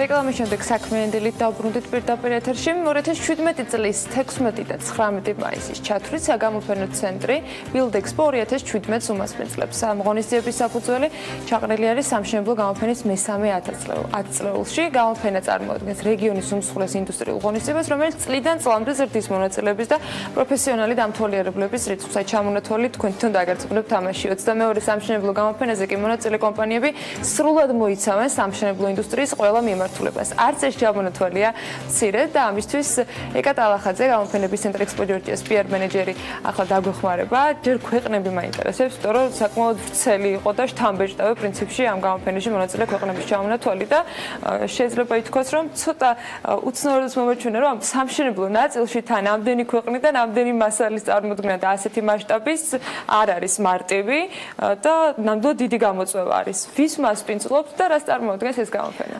მოგესალმებით, ანა, მივესალმებით თქვენს ტელემაყურებელს და რადიო მსმენელს, რამდენადაც ვიცი და სიმართლე გითხრათ, ვიდრე კონკრეტულად ამ კითხვაზე გაგცემდეთ პასუხს, ერთგვარად თქვენმა წინა სტუმრებმა ასე ხდება, როდესაც მე ამ სტუდიაში სტუმრად მოვდივარ, ისეთი საინტერესო ბიძგს მაძლევენ ხოლმე სტუმრები თქვენს სტუდიაში. მანამდე ამ შემთხვევაში ეროვნული ბიბლიოთეკის წარმომადგენლები მყავს მხედველობაში. თქვენ თუნებას მომცემთ და მე მგონი ჩვენი საეთერო დრო მოგცემს ამის საშუალებას. 2 წუთი ცოტა ისტორიული ექსკურსი გავაკეთე ხა. თქვენ ნამდვილად შესაძლოა გაგიკვირდეთ, როგორ შეიძლება საგანმანათლებლო ნაწილი დავუკავშირო კონკრეტულად ესეთ მასშტაბურ ღონისძიებას, რასაც მშენებლობისა და ინტერიერის გამოფენა ქვია და თანაც საერთაშორისო და თანაც 22, მაგრამ წელს ზუსტად 95 წელი სრულდება. ეს ინფორმაცია მეც რამდენიმე დღის წინ გადავამოწმე, ზუსტად 1922 წელს თბილისის სახელმწიფო უნივერსიტეტში შეიქმნა პოლიტექნიკური ფაკულტეტი, თურმე სადაც მიმართულება იყო სამშენებლო, ერთ-ერთი მიმართულება გახდათ სამშენებლო და სამი სპეციალობით ამზადებდნენ იქ ადამიანებს, ეს იყო ხუროთმოძღვრება, ეს იყო საგზაო და ეს იყო ჰიდროტექნიკური მშენებლობა. ეხლა რაში მჭირდება მე ეს ერთგვარად დღევანდელ დღემდე მოსასვლელად. პერიოდულად მართალია სულ რაღაც 10 ინჟინერი გამოუშვა თურმე 6 წლის შემდეგ თბილისის სახელმწიფო უნივერსიტეტმა, მაგრამ რა თქმა უნდა მაშინ სპეციალისტები საქართველოში არ იყვნენ და იწვევდნენ ან უცხოეთიდან, ან რუსეთიდან და მე როგორც უნივერსიტეტელს ნამდვილად მიამაყება, რომ ისეთი კორიფეები, როგორიც ივანე ჯავახიშვილი გახდათ, როგორიც ვუკოლბერიძე გახდა, გიორგი ნიკოლაძე იდგნენ აი ამ თავისუფლად შეიძლება ითქვას სამშენებლო ინდუსტრიის სათავეებთან. აი გიორგი და თქვენმა სტუმრებმა მიბიძგეს ახლა ერთგვარად აი ესეთი საგანმანათლებლო ექსკურსი. დასაწყისისთვის ისტორია შთამბეჭდავი არის და არანაკლებ შთამბეჭდავი ის გაგრძელებები, რომელიც ამ თემას გაგრძელება მე პირდაპირ უკავშირდება ექსპო ჯორჯიას და რატომ 1958 წელს იყო სწორედ რომ ესეთი რამდენიმე სახელდახელო პავილიონი მოეწყო პირველი ინდუსტრიული გამოფენისათვის თბილისში. შემდეგ 61 წელს გასული საუკუნის 1961 წელს ზუსტად ის 11 პავილიონი, რომელსაც ახლა ჩვენ ექსპო ჯორჯიას ტერიტორიაზე ხვდებით, რა თქმა უნდა არა ასეთი ინფრასტრუქტურული დახვეწილობით, როგორც ჩვენ დღეს ვხედავთ, მაგრამ ზუსტად ასეთი სახე მიიღო ამ გამოფენის ტერიტორიამ. ეხლა რატომ არის ეს საყურადღებო? ის არა მხოლოდ ადგილობრივი წარმოების წარმოსაჩენად იყო საინტერესო იმ პერიოდში. საბჭოეთშიც კი საერთაშორისო გამოფენებს მასპინძლობდა ექსპო ჯორჯია. თქვენ ბრძანეთ, რომ ჩემთვის ცოტა წარმოუდგენელიაო, ამდენი ქვეყნის წარმომადგენელი და 21 ქვეყანას უმასპინძლობთ ამ შემთხვევაში და 200-მდე კომპანია თავისთავად წარმოგიდგენიათ როგორი მასშტაბია, თუმცა ექსპო ჯორჯია რეგიონში, ანუ კავკასიას გულისხმობს, სწორედ იმით არის საყურადღებო არეალი ბიზნესის და საქმიანი ურთიერთობებისთვის, რომ ნებისმიერ დამკვეთს, ნებისმიერ მსურველს მიმართულებების მიხედვით მოგეხსენებათ სხვადასხვა თემატური და დარგობრივი გამოფენების მასპინძელია ექსპო ჯორჯია, ნებისმიერი ინტერესის მქონე საქმიან პარტნიორს აკმაყოფილებს როგორც ინფრასტრუქტურის თვალსაზრისით, ისე უკვე აი ამ გამოცდილების საფუძველზე, რაც კონკრეტულად მშენებლობის საერთაშორისო ფესტივალმა უკვე 22 წლიანი გამოცდილებით მოიტანა ჩვენამდე. ქვეყნების ჩამოთვლა ნამდვილად შორს წაგვიყვანს, თუმცა ერთს აუცილებლად გეტყვით, რომ წელს საკმაოდ დიდი დოზით წარსდგა გამოფენაზე ორი დომინანტი ქვეყანა, ეს არის ინდოეთი და თურქეთი. მარტო ინდოეთი 38 კომპანიით არის წარმოდგენილი, თურქეთი 17, აქ არის ავსტრია, უნგრეთი, უკრაინა, რუსეთი, ირანი, როგორც აღმოსავლეთის ისე დასავლეთის ქვეყნები არ მინდა სრულად ჩამოთვალო. მიმართულებები არის ძალიან ბევრი, რომელიც ამ ქვეყნებს საქმიანობის პრინციპში გამოფენებში იქნება მოხვედრილი, მათ შორის სამშენებლო მასალების ინფრასტრუქტურა, დიზაინი, სახურავი, გარესამუშავები, ძალიან ბევრი ერთმანეთისგან განსხვავებული ერთი შეხედვით მიმართულება, რომელსაც სამშენებლო ინდუსტრია აერთიანებს. ვისთვის არის განკუთვნილი ეს გამოფენა, ვის უფრო მეტად დაინტერესებს კომპანიებს, თვითონ ამ ინდუსტრიების წარმომადგენლებს და ჩვეულებრივ მომხმარებლებს, რომლებიცაც შესაძლოა იყოს საინტერესო სიახლეები, მათ შორის ამ გამოფენაზე. რა თქმა უნდა, ჩვენ ერთგვარად თუ გავითვალისწინებთ, რომ ცოტა ხნის წინ ვუმასპინძლეთ ტურიზმის გამოფენას და ტურიზმი შედარებით ისეთი სფეროა, რომელიც ნებისმიერი ჩვენგანისთვის შესაძლოა გაცილებით საინტერესო იყოს, ვიდრე ამ შემთხვევაში მშენებლობა. რა თქმა უნდა, მშენებლობისა და ინტერიერის გამოფენა პირველ რიგში არის საქმიანი პარტნიორებისთვის განკუთვნილი გამოფენა და საკმაოდ მასშტაბური, კარგად მოგეხსენებათ უკვე. თუმცა ამ შემთხვევაში მე ვერ გამოვრიცხავდი, რომ ნებისმიერი ჩვენგანის ნებისმიერი მოქალაქის ინტერესიც ვიპოვოთ ამ გამოფენაში და როგორ. მათთვის ვინც უნდა ვისაც უნდა რომ თავად იყოს ჩართული უშუალოდ საკუთარი სახლის მშენებლობაში თუ მოწყობაში თუ დიზაინის შერჩევაში. თქვენ კარგად მოგეხსენებათ, რომ ეხა ინტერნეტი უკვე ნამდვილად გვაძლევს იმის საშუალებას, თუ კი საცხოვრებელი გარემოს, ან იმ გარემოს შეცვლა თავად გსურს, სადაც ხარ, ამის საშუალებას გვაძლევენ ის ონლაინ გაკვეთილები, რომელიც შესაძლოა ნახო და შესანიშნავად შეცვალო ეს ყველაფერი შენი ხელით, მაგრამ ამას ვერ გააკეთებ თუ არ არის ტექნოლოგიური და ტექნიკური წინსვლა, ხომ? ამ შემთხვევაში ამ ტიპის ინტერესის მქონე ადამიანებისთვის იქნება ეს გამოფენა ძალიან საინტერესო, იმიტომ რომ ჩვენ აი ამ პროგრესის თვალნათლივ თვითმხილველები გავხდებით გამოფენის მსვლელობისას. თუმცა რაც შეეხება და განსაკუთრებულად მინდა ხაზგასმით აღნიშნო საქმიანი პარტნიორების და საქმიანი ურთიერთობების ნაწილი, იმიტომ რომ წელს ეს გამოფენა თითქმის ყველა მონაწილეს თავაზობს საქმიანი შეხვედრების გრაფიკს, წინასწარ მათი ინტერესების შესაბამისად ბუნებრივია კომპანიებმა თავად იციან, ვინ მონაწილეობს კონკრეტულად ამ გამოფენაში და წინასწარი დაგეგმილი გრაფიკის მიხედვით ისინი საქმიან გარემოში შეხვდებიან ერთმანეთს, რა შესაძლოა რომ რა თქმა უნდა ახალი პარტნიორული ურთიერთობების საფუძველი გახდეს. ასეც იქნება იმ პრაქტიკიდან გამომდინარე, რომელიც ექსპორტიორჯიას აქვს. საქართველოსდან რომელი კომპანიები არის წარმოდგენილი, თუ შეგვიძლია რომ რამდენიმე საქართველოსდან ვერ ჩამოგეთვლეთ, უბრალოდ რაოდენობას გეტყვით, რა თქმა უნდა, იმიტომ რომ არ მინდა რომელიმე მათგანს უპირატესობა მივანიჭო და შესაბამისად განაწყენება გამოვიწიო. 71 ქართული კომპანია იქნება წარმოდგენილი და მათგან 8 არის ერთობლივი ქართულ-უცხოური კომპანია, ასე რომ ძალიან საინტერესო სანახაობა ნახველებს. აქაც როგორც თქვენ თავიდანვე აღნიშნეთ, მიმართულებები ნამდვილად არ არის შეზღუდული, ქართული კომპანიებიც ისევე როგორც უცხოური, როგორც ინტერიერის დიზაინია ძალიან საყურადღებო მიმართულება წელს, სამშენებლო, სარემონტო მომსახურება, მასალები, ტექნიკა, ტექნოლოგიები, აი ყველა მიმართულებით ქართული კომპანიები ძალიან სოლიდურად და წარმოსადეგად არიან წლევანდელ გამოფენაზე. წარმოიდგინეთ, ჩვენი საუბარი დეველოპერული რუბრიკით გაგრძელდება და დარწმუნებულია რომ ამ რუბრიკის ყოველკვირეული მაყურებლებისათვისაც საინტერესო იქნება ამ გამოფენაზე დასწრება. კიდევ რა შეგვიძლია უთხრათ მაყურებელს გამოფენის შესახებ, სანამ გამოფენის შესახებ ინფორმაციის ნაწილში აუცილებლად უნდა ვთქვათ, რომ 4 დღეს გაგრძელდება 16 მაისს დილის 11 საათზე გაიხსნება გამოფენა. თბილისის მერი დავით ნარმანია გახსნის მას.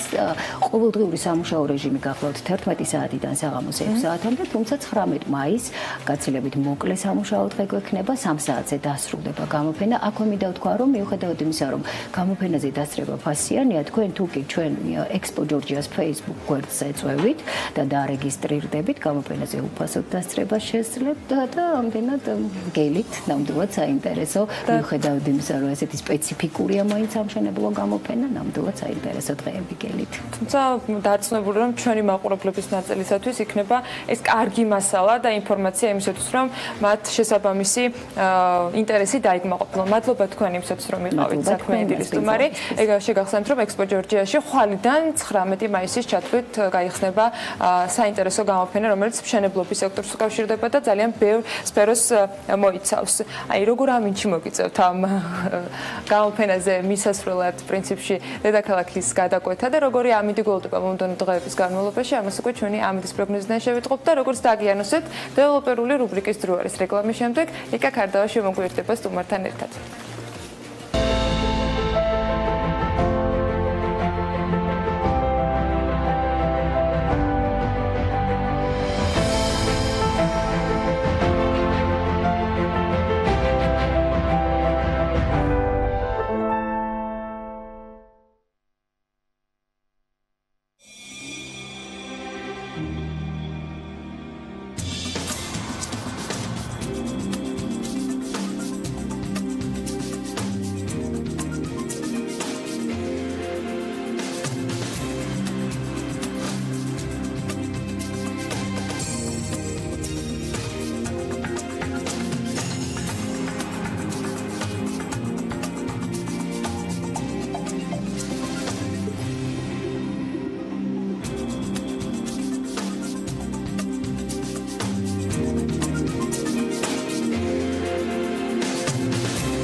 ინფრასტრუქტურის მშენებელთა ასოციაციამ წევრ კომპანიებთან და მთავრობის წარმომადგენლებთან მორიგი შეხვედრა რამდენიმე დღის წინ გამართა, რომელზეც მთავარი თემა საქართველოს ინფრასტრუქტურის პერსპექტივები და გამოწვევები გახდათ.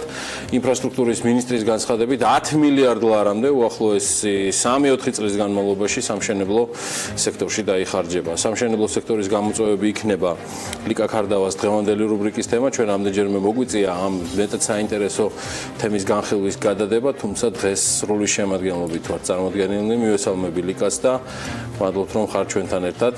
ჩვენს პარტნიორად და თანამდებობად. მივესალმები მაყურებელს, მივესალმები ჩემს სტუმარს ანას საბახტარაშვილს, რომელიც წარმოადგენს ინფრასტრუქტურის მშენებელთა ასოციაციას, მისი ხელმძღვანელია. როგორც შენ ისაუბრე გიორგი, ჩვენ დღეს ვსაუბრობთ მშენებლობის სექტორის ერთ-ერთ მნიშვნელოვან გამოწვევაზე. როგორც თავად მინისტრმა განაცხადა, დაგეგმილია 10 მილიარდი ლარის ღირებულების ინფრასტრუქტურული პროექტები, ჯამში 5200-მდე სტრატეგიული მნიშვნელობის პროექტი, რომელიც მთელი ქვეყნის მასშტაბით ისახავს მიზნად ინფრასტრუქტურის რეაბილიტაციას, მათ შორის, რაც ძალიან მახარებს, ეს არის ტურისტული ინფრასტრუქტურის გაუმჯობესება და არა მხოლოდ. უფრო დეტალურად ამის შესახებ თავად ანა გვესაუბრება. ანა, გეგმები საკმაოდ ამბიციურია, რამდენად მზად არის ქართული ბიზნესის მშენებლობის სექტორი მზად აი ესეთი ამბიციური გეგმებისთვის? მოგესალმებით ლიკა, მადლობა მოწვევისთვის. პირველ რიგში მინდა ვისარგებლო შემთხვევით და წარმატება უსურვო Build Expo 2017-ის ორგანიზატორებს, ანუ მოცემული გამოფენის ყოველწლიურად დადი მასშტაბი კიდევ ერთხელ მოწმობს, რამდენად პერსპექტიული და ზდადია თავად სამშენებლო სექტორი საქართველოში. მეც უერთდები თქვენს მილოცვას და დარწმუნებული ვარ ძალიან კარგად ჩაივლის და კიდევ უფრო საინტერესო, ასე ვთქვათ, ბიზნეს ურთიერთობები დამყარდება ქართულ და უცხოურ კომპანიებს შორის. კი, ნამდვილად კარგი პლატფორმაა პარტნიორული ურთიერთობების დასამყარებლად და რაც შეეხება თემას, რომელიც თქვენ ახსენეთ, ნამდვილად სერიოზული გამოწვევების წინაშე დღეს სახელმწიფო სექტორი, როგორც სახელმწიფო სექტორი, ასევე სამშენებლო სექტორი, ვინაიდან ერთობლივად ჩვენ უნდა განვახორციელოთ საკმაოდ მასშტაბური პროექტები. დაანონსებულია როგორც საგზაო ინფრასტრუქტურის მიმართულებით, გზების მაგისტრალების მშენებლობა და რეაბილიტაცია, ასევე თუნდაც ნაგავსაყრელების რეაბილიტაცია და ახლების, ესე ვთქვათ, მოწყობა, ასევე ტურისტული ინფრასტრუქტურის რეაბილიტაცია და მშენებლობა, საკმაოდ მრავალფეროვანი პროექტები, რომელიც მოიცავს საქართველოს თითქმის მთელ ტერიტორიას და ბუნებრივია ზეგავლენას მოახდენს პოზიტიურს როგორც ტურიზმის განვითარებაზე, ასევე სხვადასხვა პროცესების პირველ რიგში ეკონომიკის განვითარებაზე.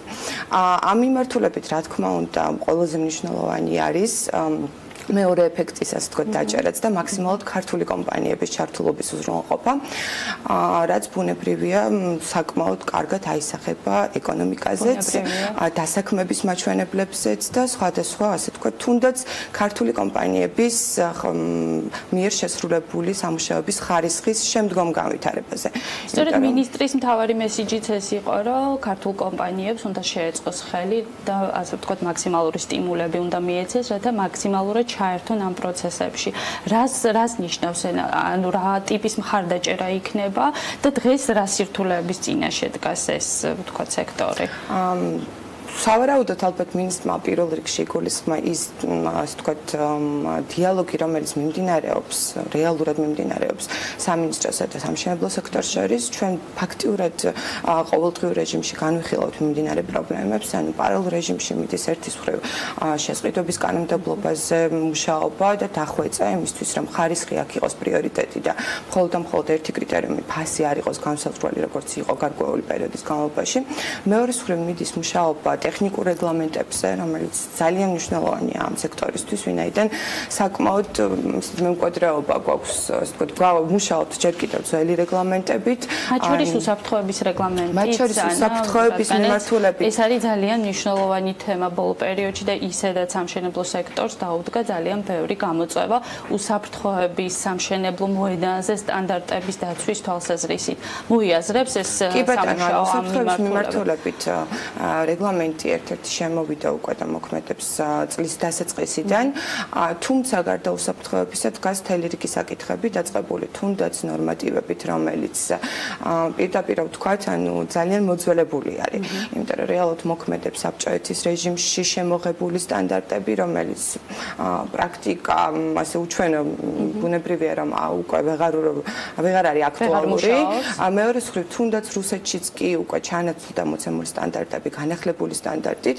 მართალია საქართველოში დღეს კანონმდებლობით დაშვებული არის მთელი რიგი ქვეყნების სტანდარტების გამოყენება, თუმცა პრაქტიკა ამას ვერ მიყვება, ვინაიდან ისევ და ისევ ვიყენებენ საბჭოურ სტანდარტებს, ეგრეთ წოდებულ სნიპებს. თუმცა არის რამოდენიმე ესეთი პროგრესული დეველოპერი, რომელიც ცდილობს, რომ ეს პრაქტიკა დაამკვიდროს. მაგრამ აქ მთავარი ალბათ ის არის, რომ სექტორში ჩართული ყველა მხარე იყოს თავიდან ბოლომდე გადასული ახალ სტანდარტზე.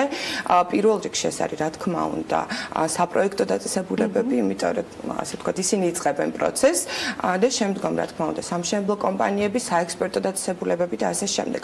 ანუ ეს არის ერთ-ერთი გამოწვევა, რომელსაც პარალელურ რეჟიმში მუშაობასთან ერთად უნდა უპასუხოს მოცემულ პროცესში ჩართულმა ყველა მხარემ და მათ შორის ჩვენ ვცდილობთ, რომ ჩვენი წვლილი შევიტანოთ და მაქსიმალურად გამოვიყენოთ ის რესურსი, რომელიც სამშენებლო კომპანიებს გამოცდილების სახით გააჩნიათ და ამ პროცესებში ვიაქტიუროთ.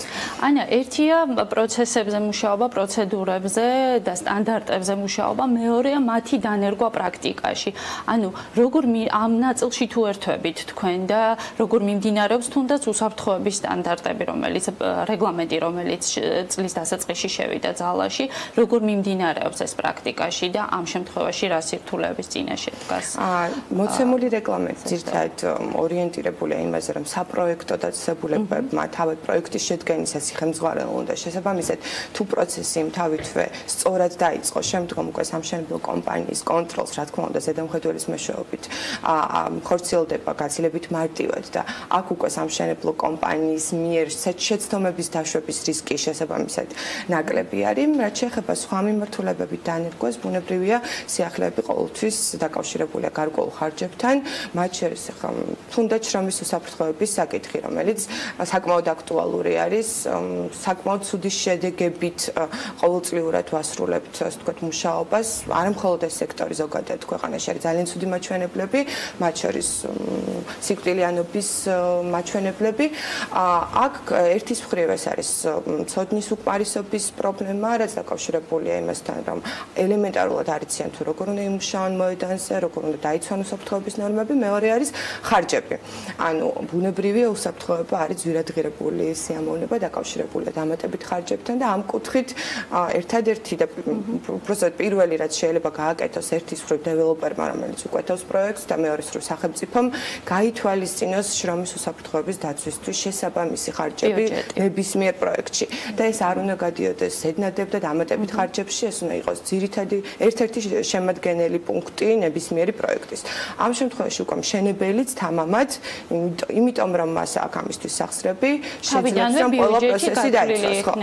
მეორე არის რა თქმა უნდა ცოდნა და ასე ვთქვათ კვალიფიკაცია, რომელიც უნდა გააჩნდეს შესაბამის პირებს, რომლებიც ზედამხედველობენ ამ პროცესს და უსაფრთხოებას თუნდაც სამშენებლო ობიექტზე. ამ კუთხით ჩვენ ვცდილობთ რომ მაქსიმალურად ინფორმაციის გავრცელებას და ცოდნის გავრცელებას ხელი შევუწყოთ და რა თქმა უნდა არის თითოეული ჩვენი და ჩვენი მსგავსი ორგანიზაციის ვალდებულება.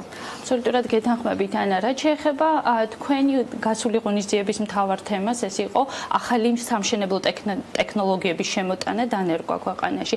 აი ამ მიმართულებით რაიმე კონკრეტული ნაბიჯებია, კონკრეტული მიმართულებები ვითარდება, რა შეგიძლიათ რომ საკმაოდ მნიშვნელოვანი იყო თემის არჩევა და სწორედ იმიტომ ავირჩიეთ, აი პასუხობ თქვენს პირველ კითხვას ფაქტიურად, ქართული კომპანიების ჩართულობა და მაქსიმალურად განვითარების ხელშეწყობა. პირველ რიგში ეს უნდა მოხდეს, რა თქმა უნდა, ინოვაციების დანერგვით.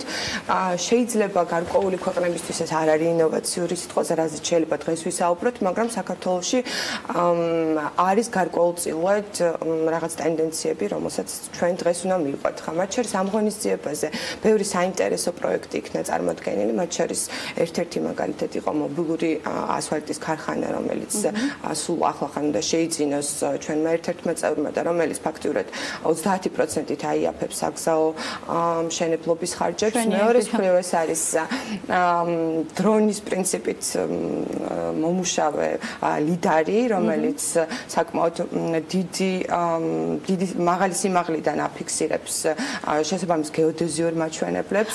ანუ არის ახალი ასე ვთქვათ ტექნოლოგიები, რაც უკვე შემოდის ბაზარზე, ინერგება და ეს ყველაფერი წინ გვაქვს და რეალურად თქვენ ბიზნესებს, თქვენ წევრებს ეხმარებით იმაში, რომ მაქსიმალურად გაუადვილოთ და რჩევები მიცეთ აი ამ სიახლეების დანერგვის თვალსაზრისით. მოცემული ღონისძიებისაც რომ ესეთი ტექნოლოგიები წინ წამოგვეწია და მაქსიმალურად სტიმულის და იგივე თუნდაც ბიზნესთან ურთიერთობის თვალსაზრისით დავხმარებოდით ჩვენს წევრებს.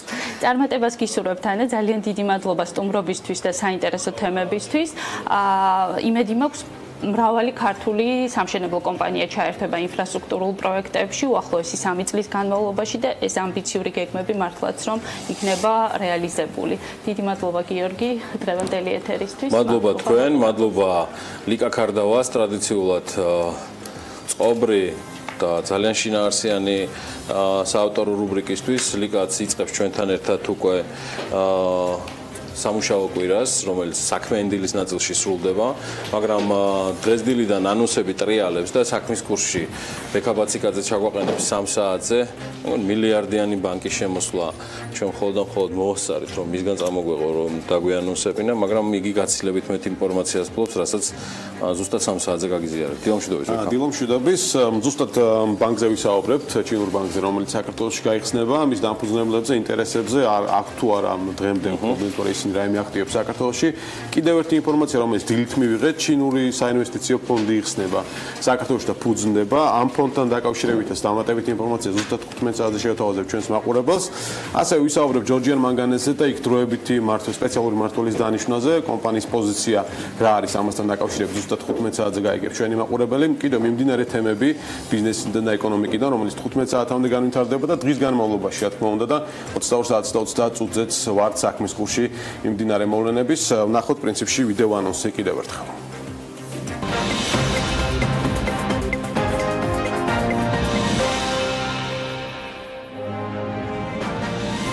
საქართველოში 1 მილიარდი დოლარის კაპიტალის მქონე ჩინური ბანკი გაიხსნება. ვინ არიან ბანკის დამფუძნებლები და ფლობენ თუ არა ისინი საქართველოში აქტივებს? ნახეთ ზუსტად 3-ზე TV პირველზე.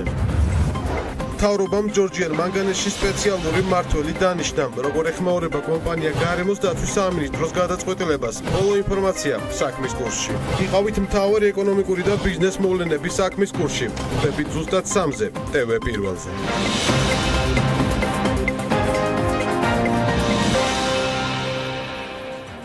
მე მგონი ნარატივი გველის გამორჩეული და საინტერესო მოახერხა კვანცალაღიძემ და თუშური ველად გაიჭრა ნინი ლონგურაშვილთან და ჯგუფის სხვა წევრებთან ერთად. ეს განსაკუთრებით სტუდიის ოპერატორებს ახარებთ და თუშური ნარატივი იქნება დაახლოებით 10 წუთში ჩვენს მიერ წარმოდგენილი. მე ამაყი ვარ ამ პროექტით, რომელმაც 3 თვის თავზე მართლა ყველა რეკორდი მოხსნა დასაწყისში რეიტინგისა და ყურებადობისა.